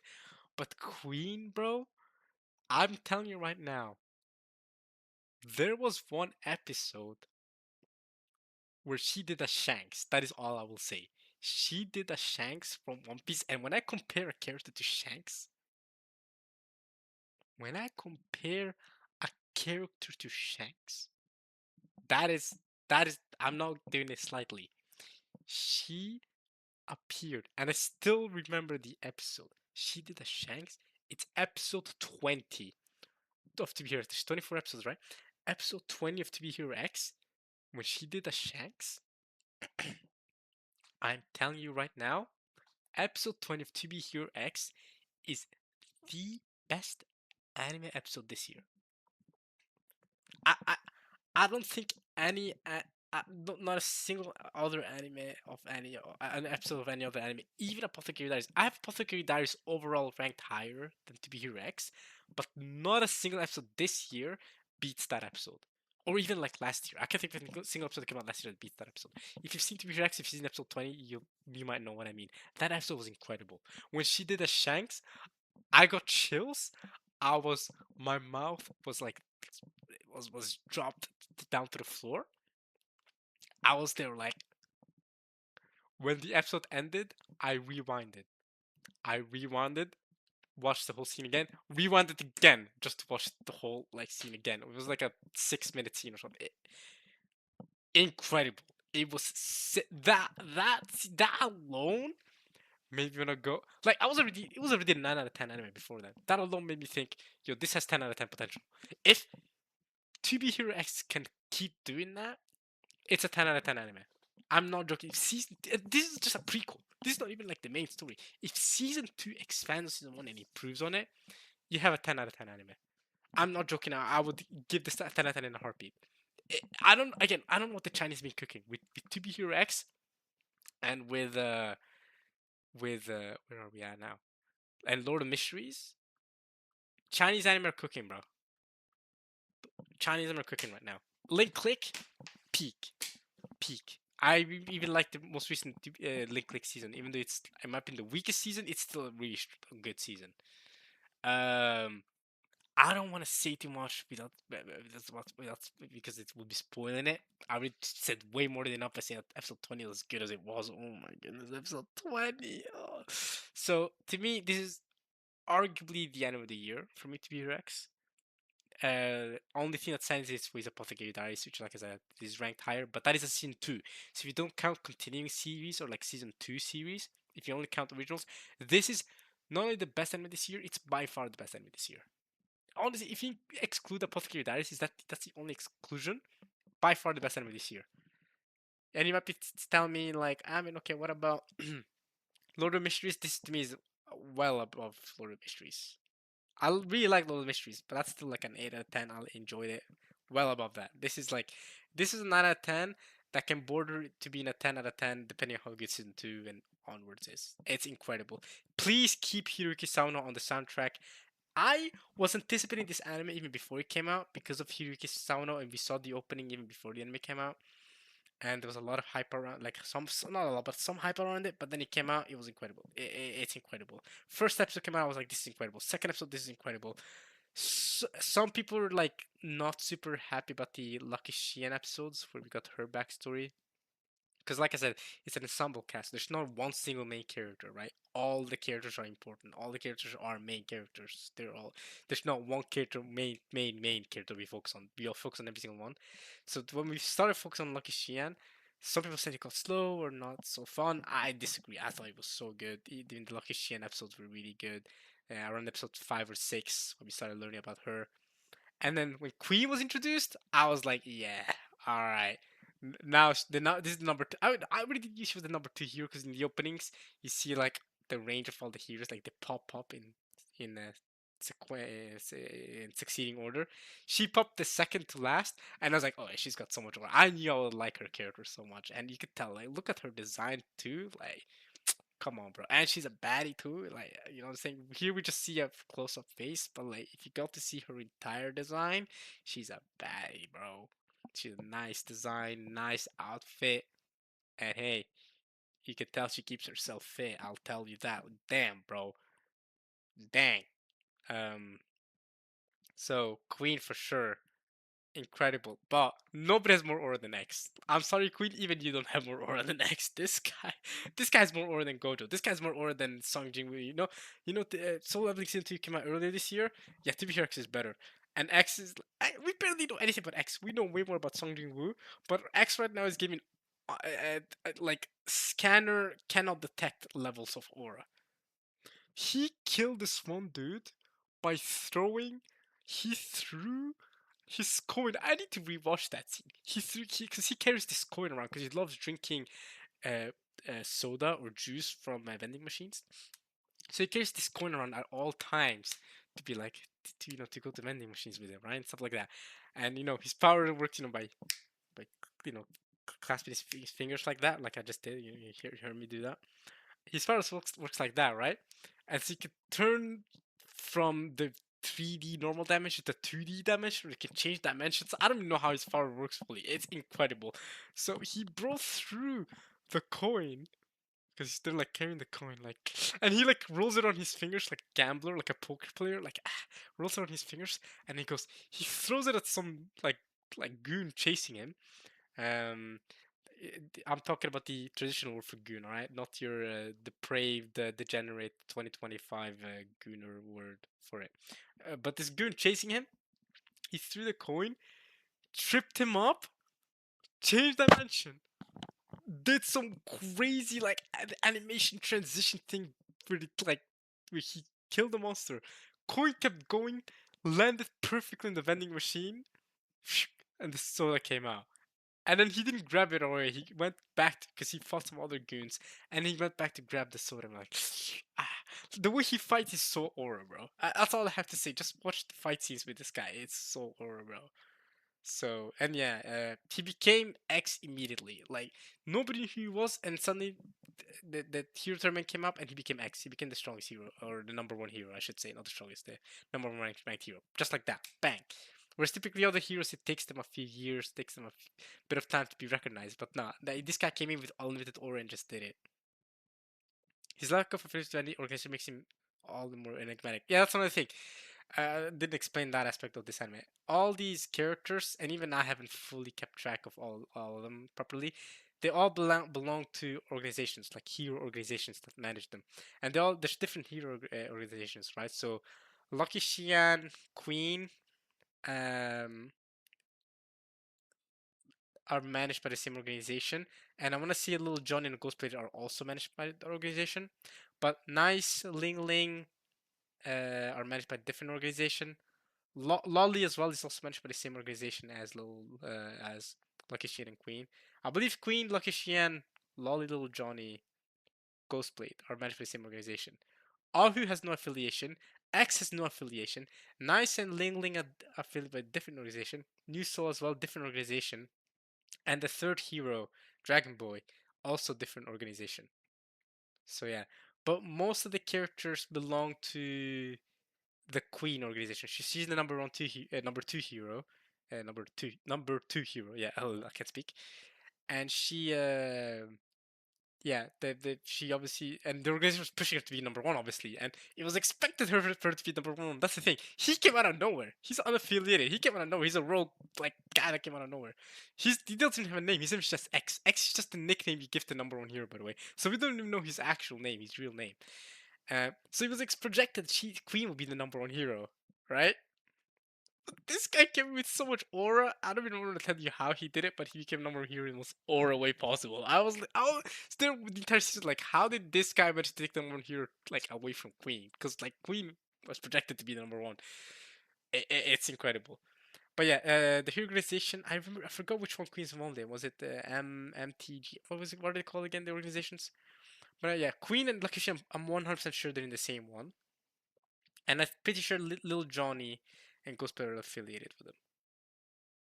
But Ghostplayer also has his own weird thing going on. And yeah, Isol, Nice, Ling Ling, different one. But Nice and Ling Ling, like I said, they're the same not the same person, but they're not different heroes. They're both top 10 heroes in a way. I can't, yeah, I really explained it earlier. Lolly, also part of the Little Johnny. Yeah, no, they're all part of the same organization. I'm pretty sure because, yeah, Lolly and her dad were involved with the organization with Queen and Lucky Xian. Like I call her Xian, not Cyan, because that's what they say in the anime. They call her Xian. I think in Japanese too. If you look at the Japanese name, yeah, Raki Xian. See, in Japanese her name is Raki Xian. So her name is Xian, not Cyan. So I call her Cyan. She looks Cyan. She's supposed to be Cyan. That's the term for her name.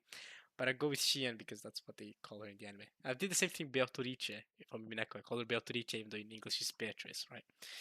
Um, but yeah, no, because her dad is involved there. Little Johnny is involved with her dad, and so is Ghostblade involved with her dad. But Ghostblade has like some third tier affiliation. But either way, you know, you have these four, these five, one, two, three, four, five. Five of the top 10 heroes are in the same organization. Nice New Isol, nice Ling Ling, same person. New Isol have a different affiliation. Uh, Ahu and X straight up don't have an affiliation, and the last one is Dragon Boy, who also has a special affiliation. But it's all it's all really cool. I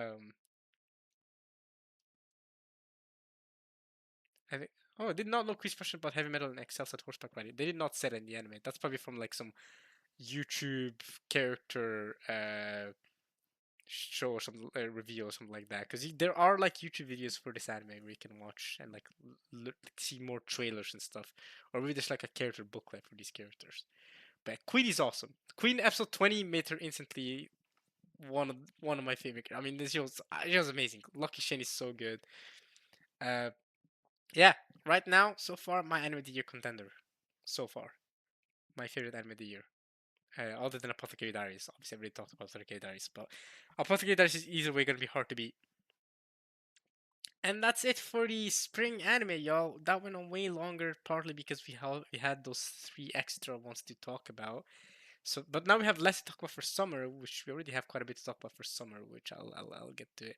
Actually, maybe we'll wait until Gacha Kuta and I finish watching. Well, I definitely need to finish watching Kaiju number 8. I'm not 6 episodes in. I'm like 8 episodes. Don't worry. No wait. No, 6 episodes is accurate. Also, yeah, no, 6 episodes actually is accurate. Never mind. Yeah, because I have. Okay, so I need to watch 5 episodes. I thought I needed to watch 6 episodes. Like I need to watch 5 episodes of Kaiju number 8. So yeah, maybe we'll wait until Gacha Kuta finishes. Because we're currently on episode. And actually, maybe we don't. It's still gonna take another like 6 weeks for Gachakura to finish. So I'll just finish cut number 8 as soon as I have the time to. I also never ended up watching Kaoru Hana. Yeah, I only watched the first episode. I never ended up continuing. Do I do I delay the summer season until I finish watching Kaoru Hana, or do I delay talk about Kaoru Hana until I'll likely only be able to?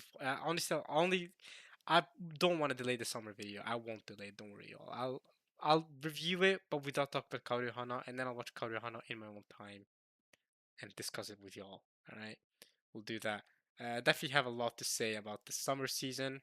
Uh, I do also, yeah. You know, we'll delay the no, we'll delay talking about Kaoru Hana or what was it called again in English? Summer blooms, fragrant flower blooms with dignity. We'll delay talk about this because I also need to be watching the this new season of Bunny Girl Senpai. But to watch this, I also need to watch the newest movie that came out, the Little Sister movie, which I haven't watched. So yeah, and then I need to finish Sakamoto Days. Like I said, I have 3 episodes left. Okay, I thought I had more. Only 3 episodes left of Sakamoto Days. It's only 11 episodes, thankfully. Um, so 3 episodes of this and what 5 episodes of Kaiju number 8. So 8 episodes in total. You can binge 8 episodes in about 2.5, 3 hours. Yeah, I can set off that time to binge these, and then we can make the summer video. And then we'll delay talk about Bunny Girl Senpai and Fragrant Flower until after Christmas or until around Christmas time. All right, y'all. All right. Grand Blue Season 2. I've not seen Season 1, so yeah. Doctor Stone. Obviously, you know, I gotta talk about this. Yeah, I have quite a bit to talk about. I do have a lot to talk about. I did finish Shield Hero. Don't worry. It says watching, but I did finish it, so don't worry. Do we have anything else to talk about this season? I also watched City. Yeah, it says what they completed. Yeah, okay. I did not watch the new Pantheon Stalking anime. I was planning to, but again, I was abroad, so I didn't have super, super good chunk of time to watch everything I wanted to watch. Oh yeah, I also need to finish this second season of Couple of Cuckoos. Definitely. So that's another what, 4 episodes? Yeah, so 12 episodes. Add another hour to my yeah, 4 hours. Four at least 4 hours to watch 12 episodes. Add that to the list. This is not quite as important, but it's important for me because I have a personal affection to this anime. Despite it me, I can admit that it's not a good anime, but I have personal affection to it. So I'll finish it last, but I'm telling myself that I will finish it. You know, like I'm convincing myself that I will do it. Anything else? Nope, nope. More Toilet Bound Hanako-kun. No, this is not Toilet Bound. This is the other one, isn't it? This is a spin-off one. No, it is Toilet Bound. Okay. I know they made a spin-off of this too. Anything else I need to talk about? I did watch Food Court. Uh, Bad Girl. They made an anime called Bad Girl. I did not watch it. Yeah, I did not follow the season that close at all. I was busy with exams abroad. I watched a little bit of Karaoke Eco, like 1 or 2 episodes of this, but yeah, not enough to give a review on it, so I won't talk about it. I watched this. This was fun. Okay, I'll talk about this for sure. This Milky Subway. I'll just call it Milky Subway for now. And the movie. That's the only other thing that I'm interested to see. Oh, the ONAs are here too. Okay, so I could have talked about them for summer too. Gosh darn it. I should have just waited. Okay, fair enough. So now, but at least now I don't need to talk about them from when I make the summer anime video. I could have just waited till summer to talk about. I could have waited till mid the summer video to talk about Takopi and Lord of Mysteries. But okay, guys got them here, and you got an extra lengthy spring anime review video. Leviathan. This looks like some bad CG anime. Nothing else to talk about. Oh yeah, Bullet came out here. This was mid as heck. Probably we'll talk about it, but not for very long. Anything else to talk about? Pokemon Concierge? What the frick? What happened to Pokemon?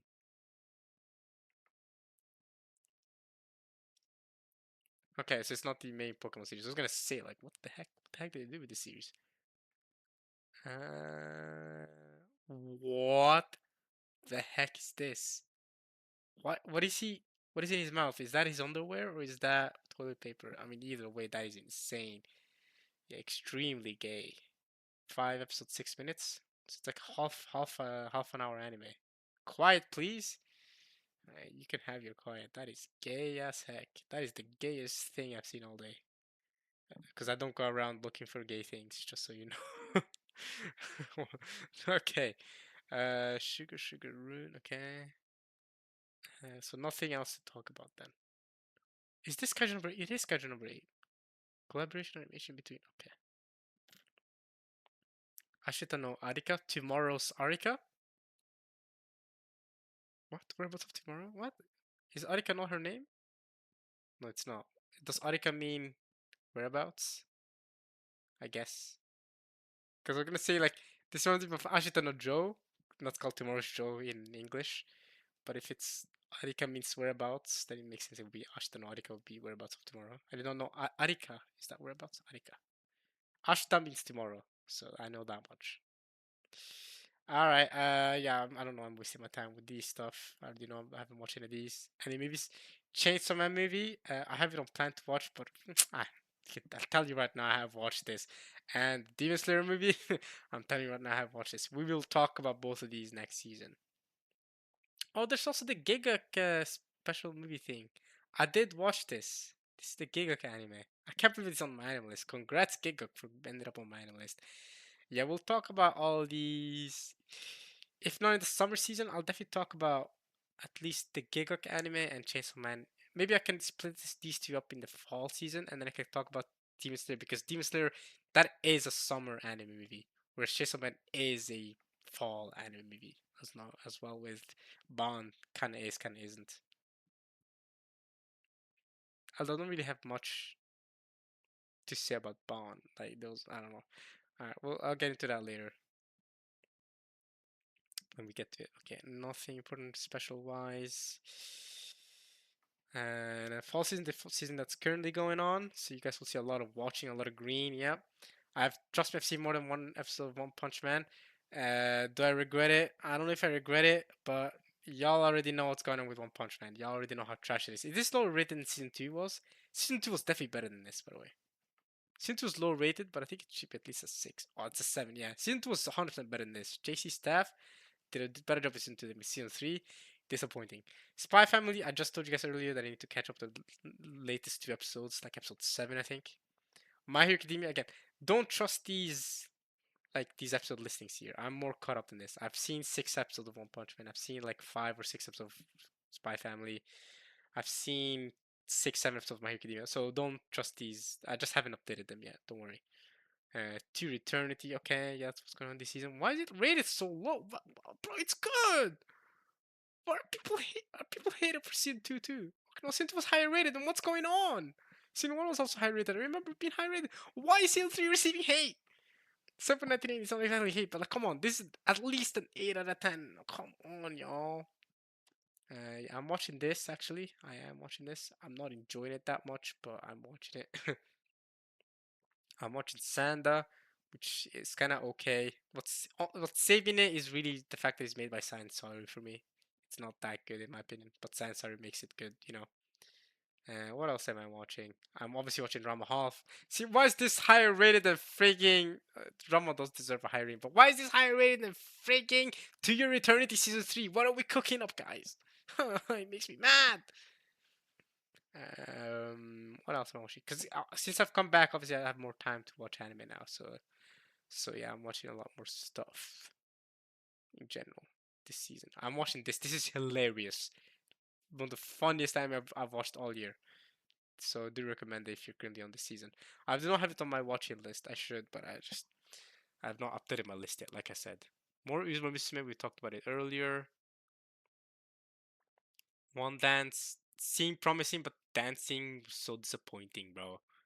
Like the CGI movement level was just off, but the characters seem very interesting. I wanted to watch it just because the characters seem interesting.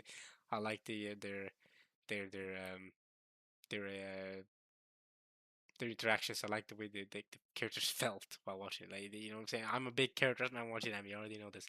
Gnosia. I've been watching Gnosia as well. Again, I'm pronouncing it Gnosia because that's how they pronounce it in Japanese. You probably see it in Japanese as well. How it's pronounced. Yeah, Gnosia. Yeah, with a she sound instead of a s sound. It's not Gnosia. It's Gnosia. I have been watching this too. Um, it's a two-core anime. Okay. I don't know if I'll end up watching all 26 episodes, though, I'll be honest with you. I'll watch the first half, we'll see. But I'm watching it so far. Yeah, this is the dog anime I was talking about earlier, the furry I was talking about earlier. That was that almost seemed like sexual assault to me, but yeah, you know, with this dog guy, human, and the dog people are being persecuted by the human, or like this discrimination, whatever. You know what's up. Kingdom 6 season with a rating of 9.03. Oh my god, Kingdom is going crazy. That's ranked the ninth anime best anime of all time, by the way. That's how high rating it is. That's insane. I need to get to get on the manga. But apparently the anime is also cooking up. I don't know what's going on. The anime is cooking apparently. Maybe I've heard because when the first season came out, people were saying it's disappointing. You know, the animation is not good. But since season four, yeah, these have been highly rated seasons. Since season four, they've been highly praised. So I remember season four came out, people were like saying this is cooking. Season three is also highly rated. So it's really just season one that's sort of iffy. I remember when season one came out, people were like, "This is gonna eh." Then season one came out 2012, you know. Yeah, maybe I need to get on that because I remember season one people saying like this is kind of like an iffy anime. It's not that good. Like, you know what I'm saying? They're not kicking up that good. Season two, okay. It seems like from season three onward, they've got a different like studio. No, it's the same studio. So what the frick? It's still Piero. But from season three onward, there was a big. There's a 1 year gap between season one and season two, then 7 year gap to season three, and then since then they've been cooking, cooking, bro. This is a really high rating. Hey, maybe you need to get back on that Kingdom hype, yo. I've always been told to read the manga, so but man, if the anime is this highly praised too, I might just watch the anime because you know me, I always prefer anime. I might get into it, bro. At some point, I just need to lock in and get into it, you know? Uh, I watched a little bit of Shabake.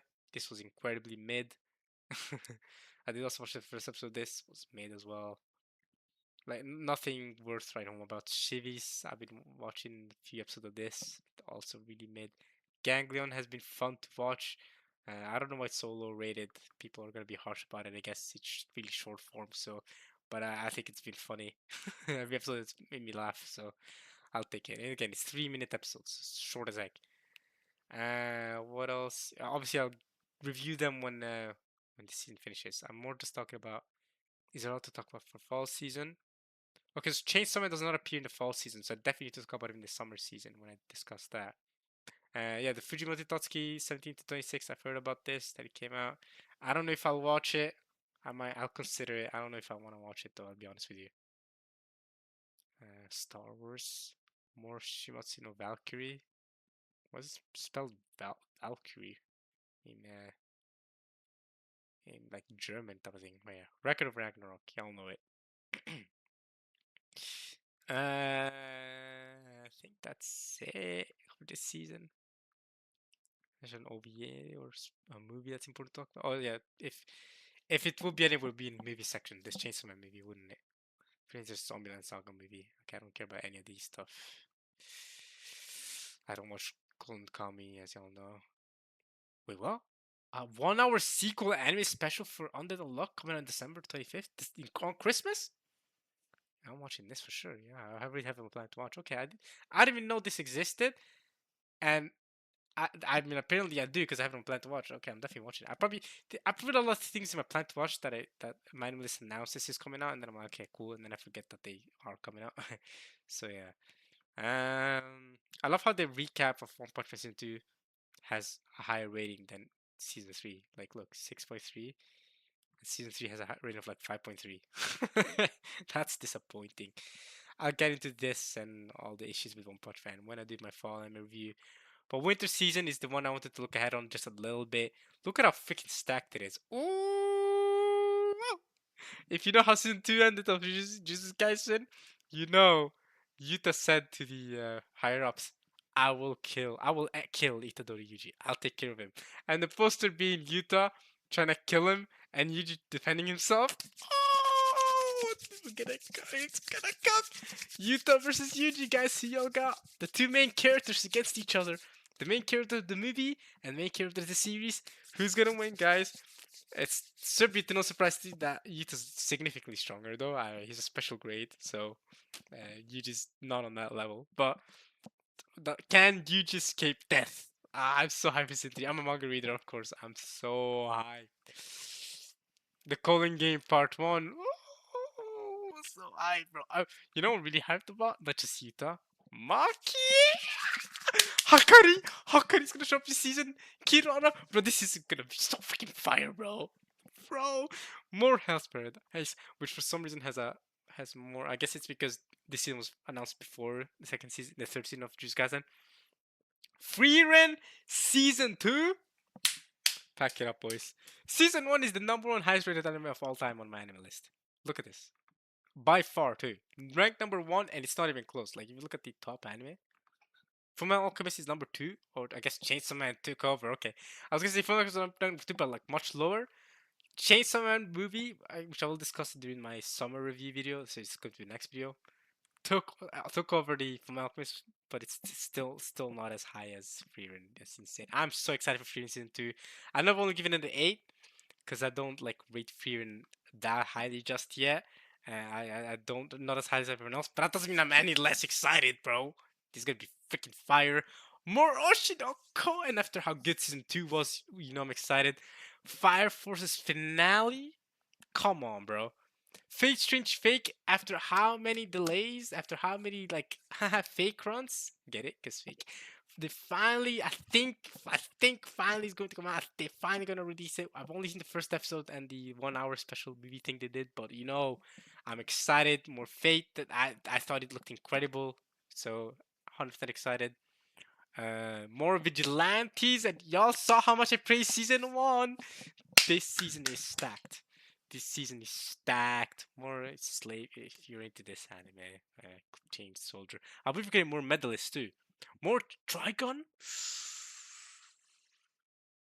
Oh, I think I will watch it too, you know. I think I will. I don't know if I'll have the time to. There's so many anime this season. Where's Medalist? Medalist? We're watching this. I'll be there no matter what. Wait, did yeah, I discussed Medalist as part of the winter season anime, didn't I? Yeah, I must have. I must have. Medalist, I will be there no matter what. Season 2, I will be there no matter what. This anime is so freaking good. Bro, I remember binging it when the first 6 episodes were came out. I was like, alright, I'll binge it now, and I caught up. I was like, okay, I need more. I need more. And now that we have season 2, I need it. Give it to me, bro. This winter season is so stacked. They're even doing more freaking MF Ghost. Like, I remember watching a couple of season 1. I liked it, bro. Hype, hype season. I mean, this next season is stacked, bro. Stacked. I don't know about all these generic isekai anime though. I cannot tell you like this. A lot of these just look like like look at this. This just looks like a generic isekai. This looks like a generic isekai. Like you know what I'm saying? Like what even is this? Yusha Party Hero Party? Like come on, bro. Get out of here with that. You know, y'all know I'm not excited for any of these stuff. Yeah. Okay. So past this point, we're not getting because we're sorting by members. So we're getting to animes that are less and less popular. Okay.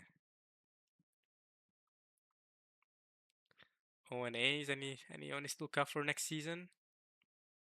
OVA, no? Any movies to look out for? The fourth Mononoke Makiko movie's coming out in February. Yo, that's kind of crazy.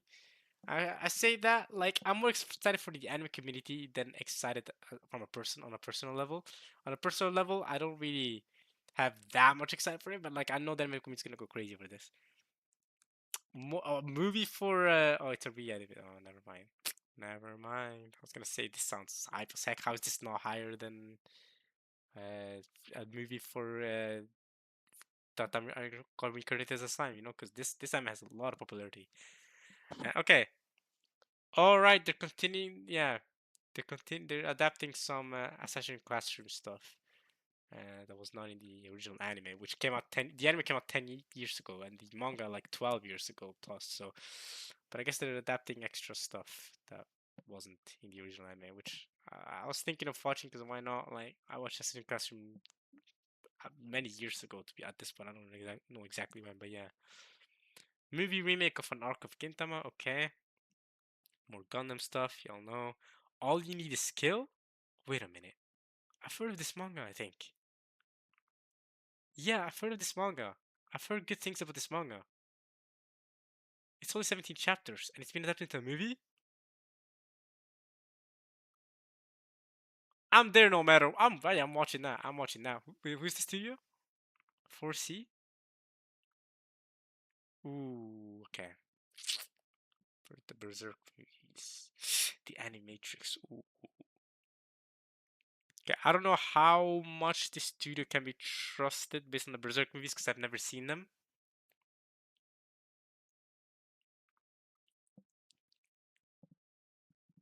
But I've heard that these movies are not actually that awful, at least visually. They may not have adapted Berserk that well, but they're better than the 2016 thing. Yeah, I'm definitely watching All You Need Is Kill then, because I've heard really good things about the manga, if I remember correctly.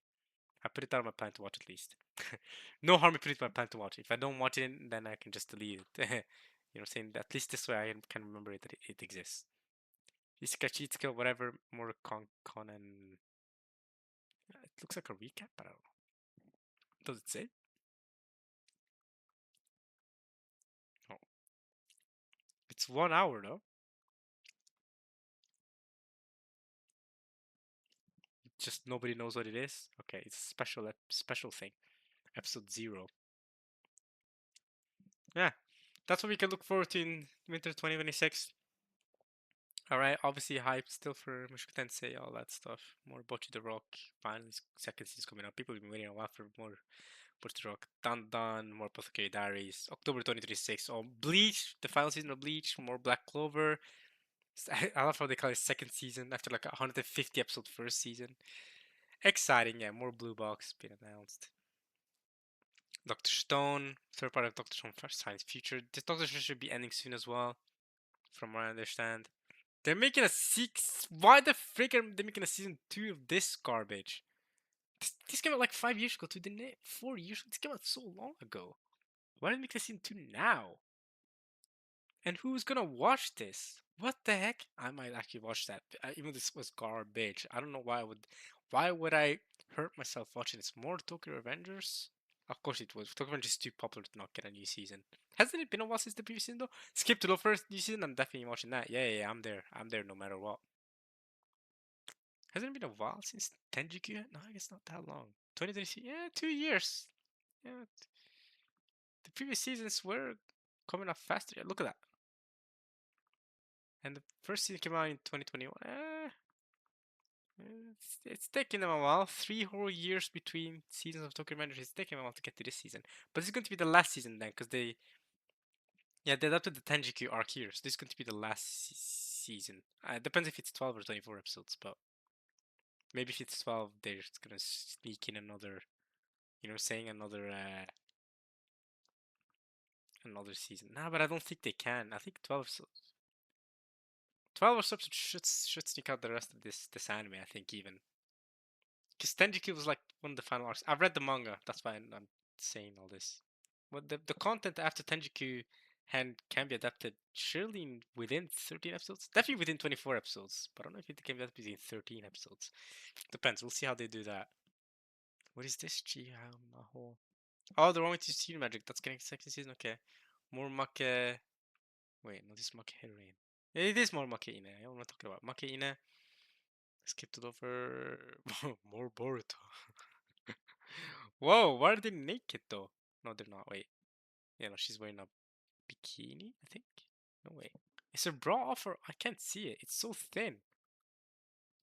I think she's wearing a bra. I'm pretty sure she's wearing a bra. Like a bikini bra, yeah.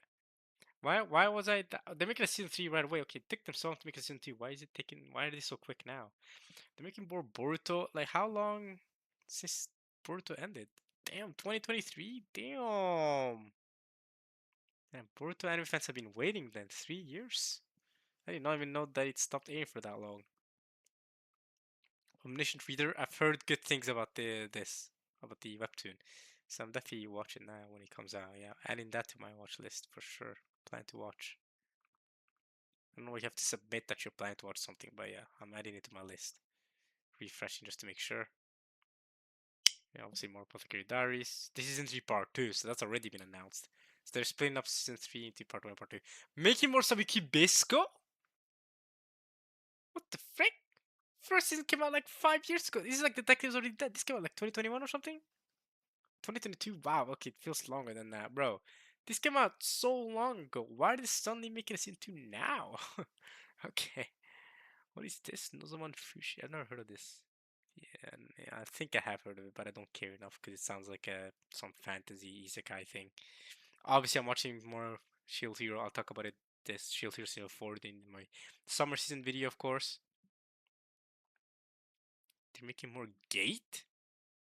Wait, what? Oh, wait. When did they continue Gate? 2016. That's what I'm saying. Like, hasn't it been forever since Gate in the original came out? Bro, Gate season 1 came out 2015. Like, I was gonna say, like, this anime is old. For them to only now be making a freaking season 2? I'm so. Why are they. Yo, Spooderman theory for real. Why are they suddenly making these anime like come back again? More Hikaru Gashina Natsu? I don't think I'll watch this. Is this a summer anime? When we'll discuss, because I haven't discussed Hikaru. I think it's a summer anime or a fall anime. So I'll discuss it when I get to those seasons. I don't know why I didn't look at it earlier, but I don't think I'll watch this. I did not enjoy season 1 enough to watch this second season, to be honest with you. More Blue Lock? Shinseries. Oh heck yeah! I don't know why people are not more excited for that.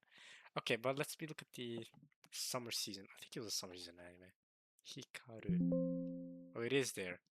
Okay, that's it. Okay, I just blindly scroll past it. Yeah, I'll completely give it a 7. I guess it does deserve. I want to give. I'm considering giving it a 6. 7 is a safe rating. Like 6 or 8 are more hot takes, but 7 is like a very safe rating. I'm considering giving it a 6 because I don't enjoy it that much. But I'll talk about it when I get to the summer anime review.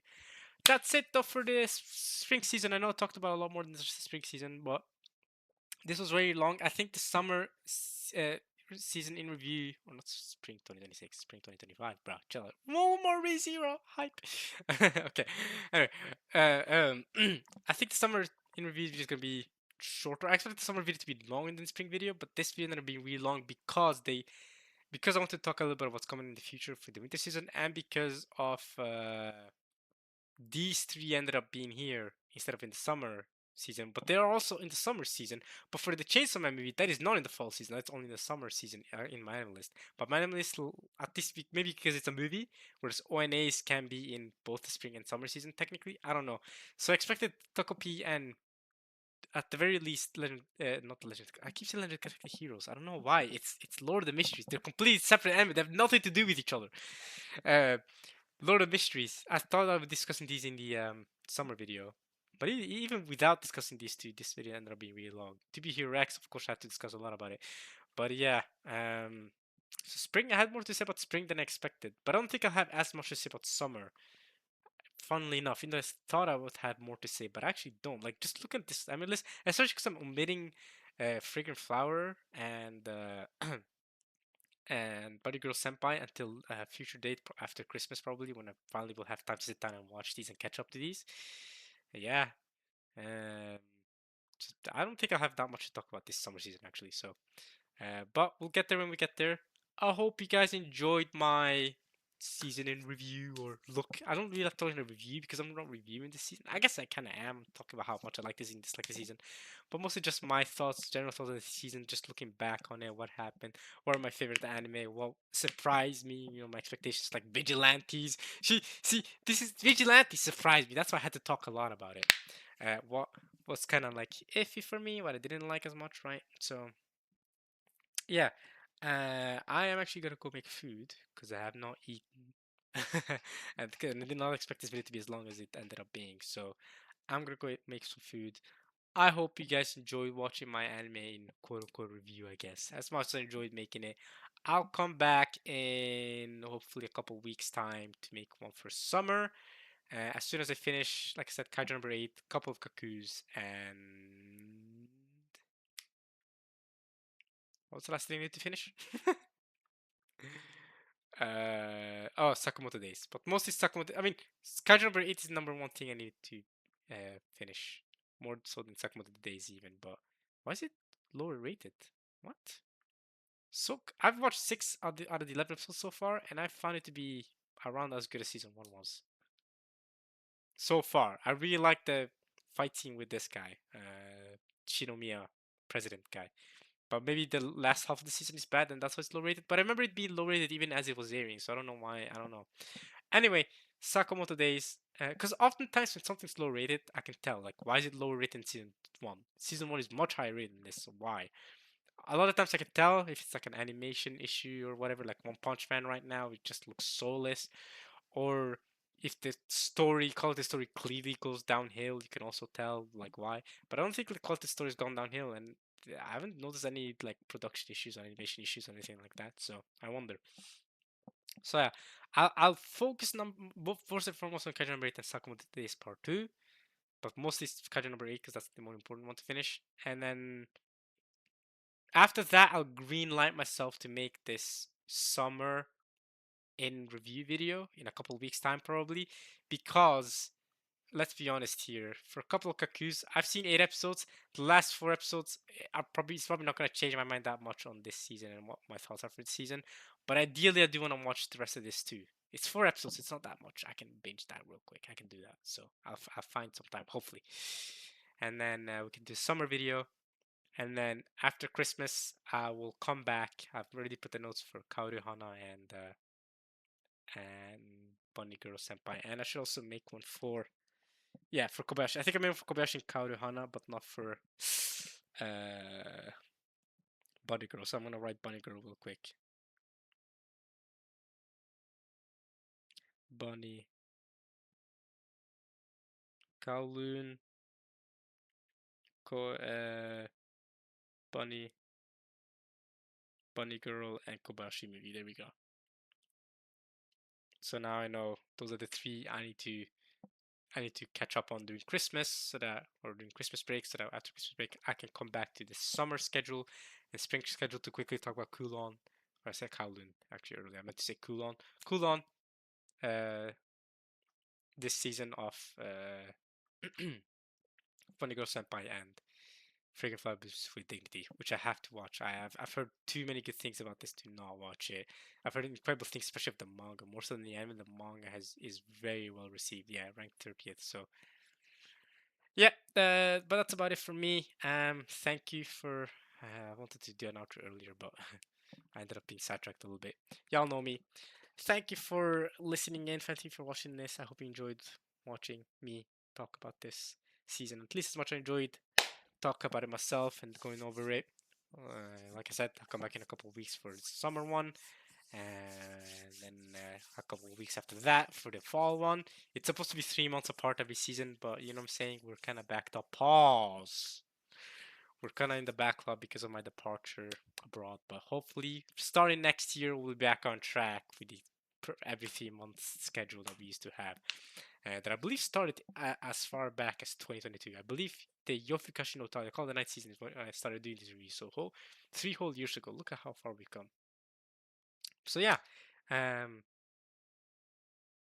so I hope you enjoyed. Like I said, hope you enjoyed watching this much. Enjoyed doing this, and yeah, I'll see you guys in a couple of weeks, hopefully. Yeah, for the next anime review. All right, y'all. Peace.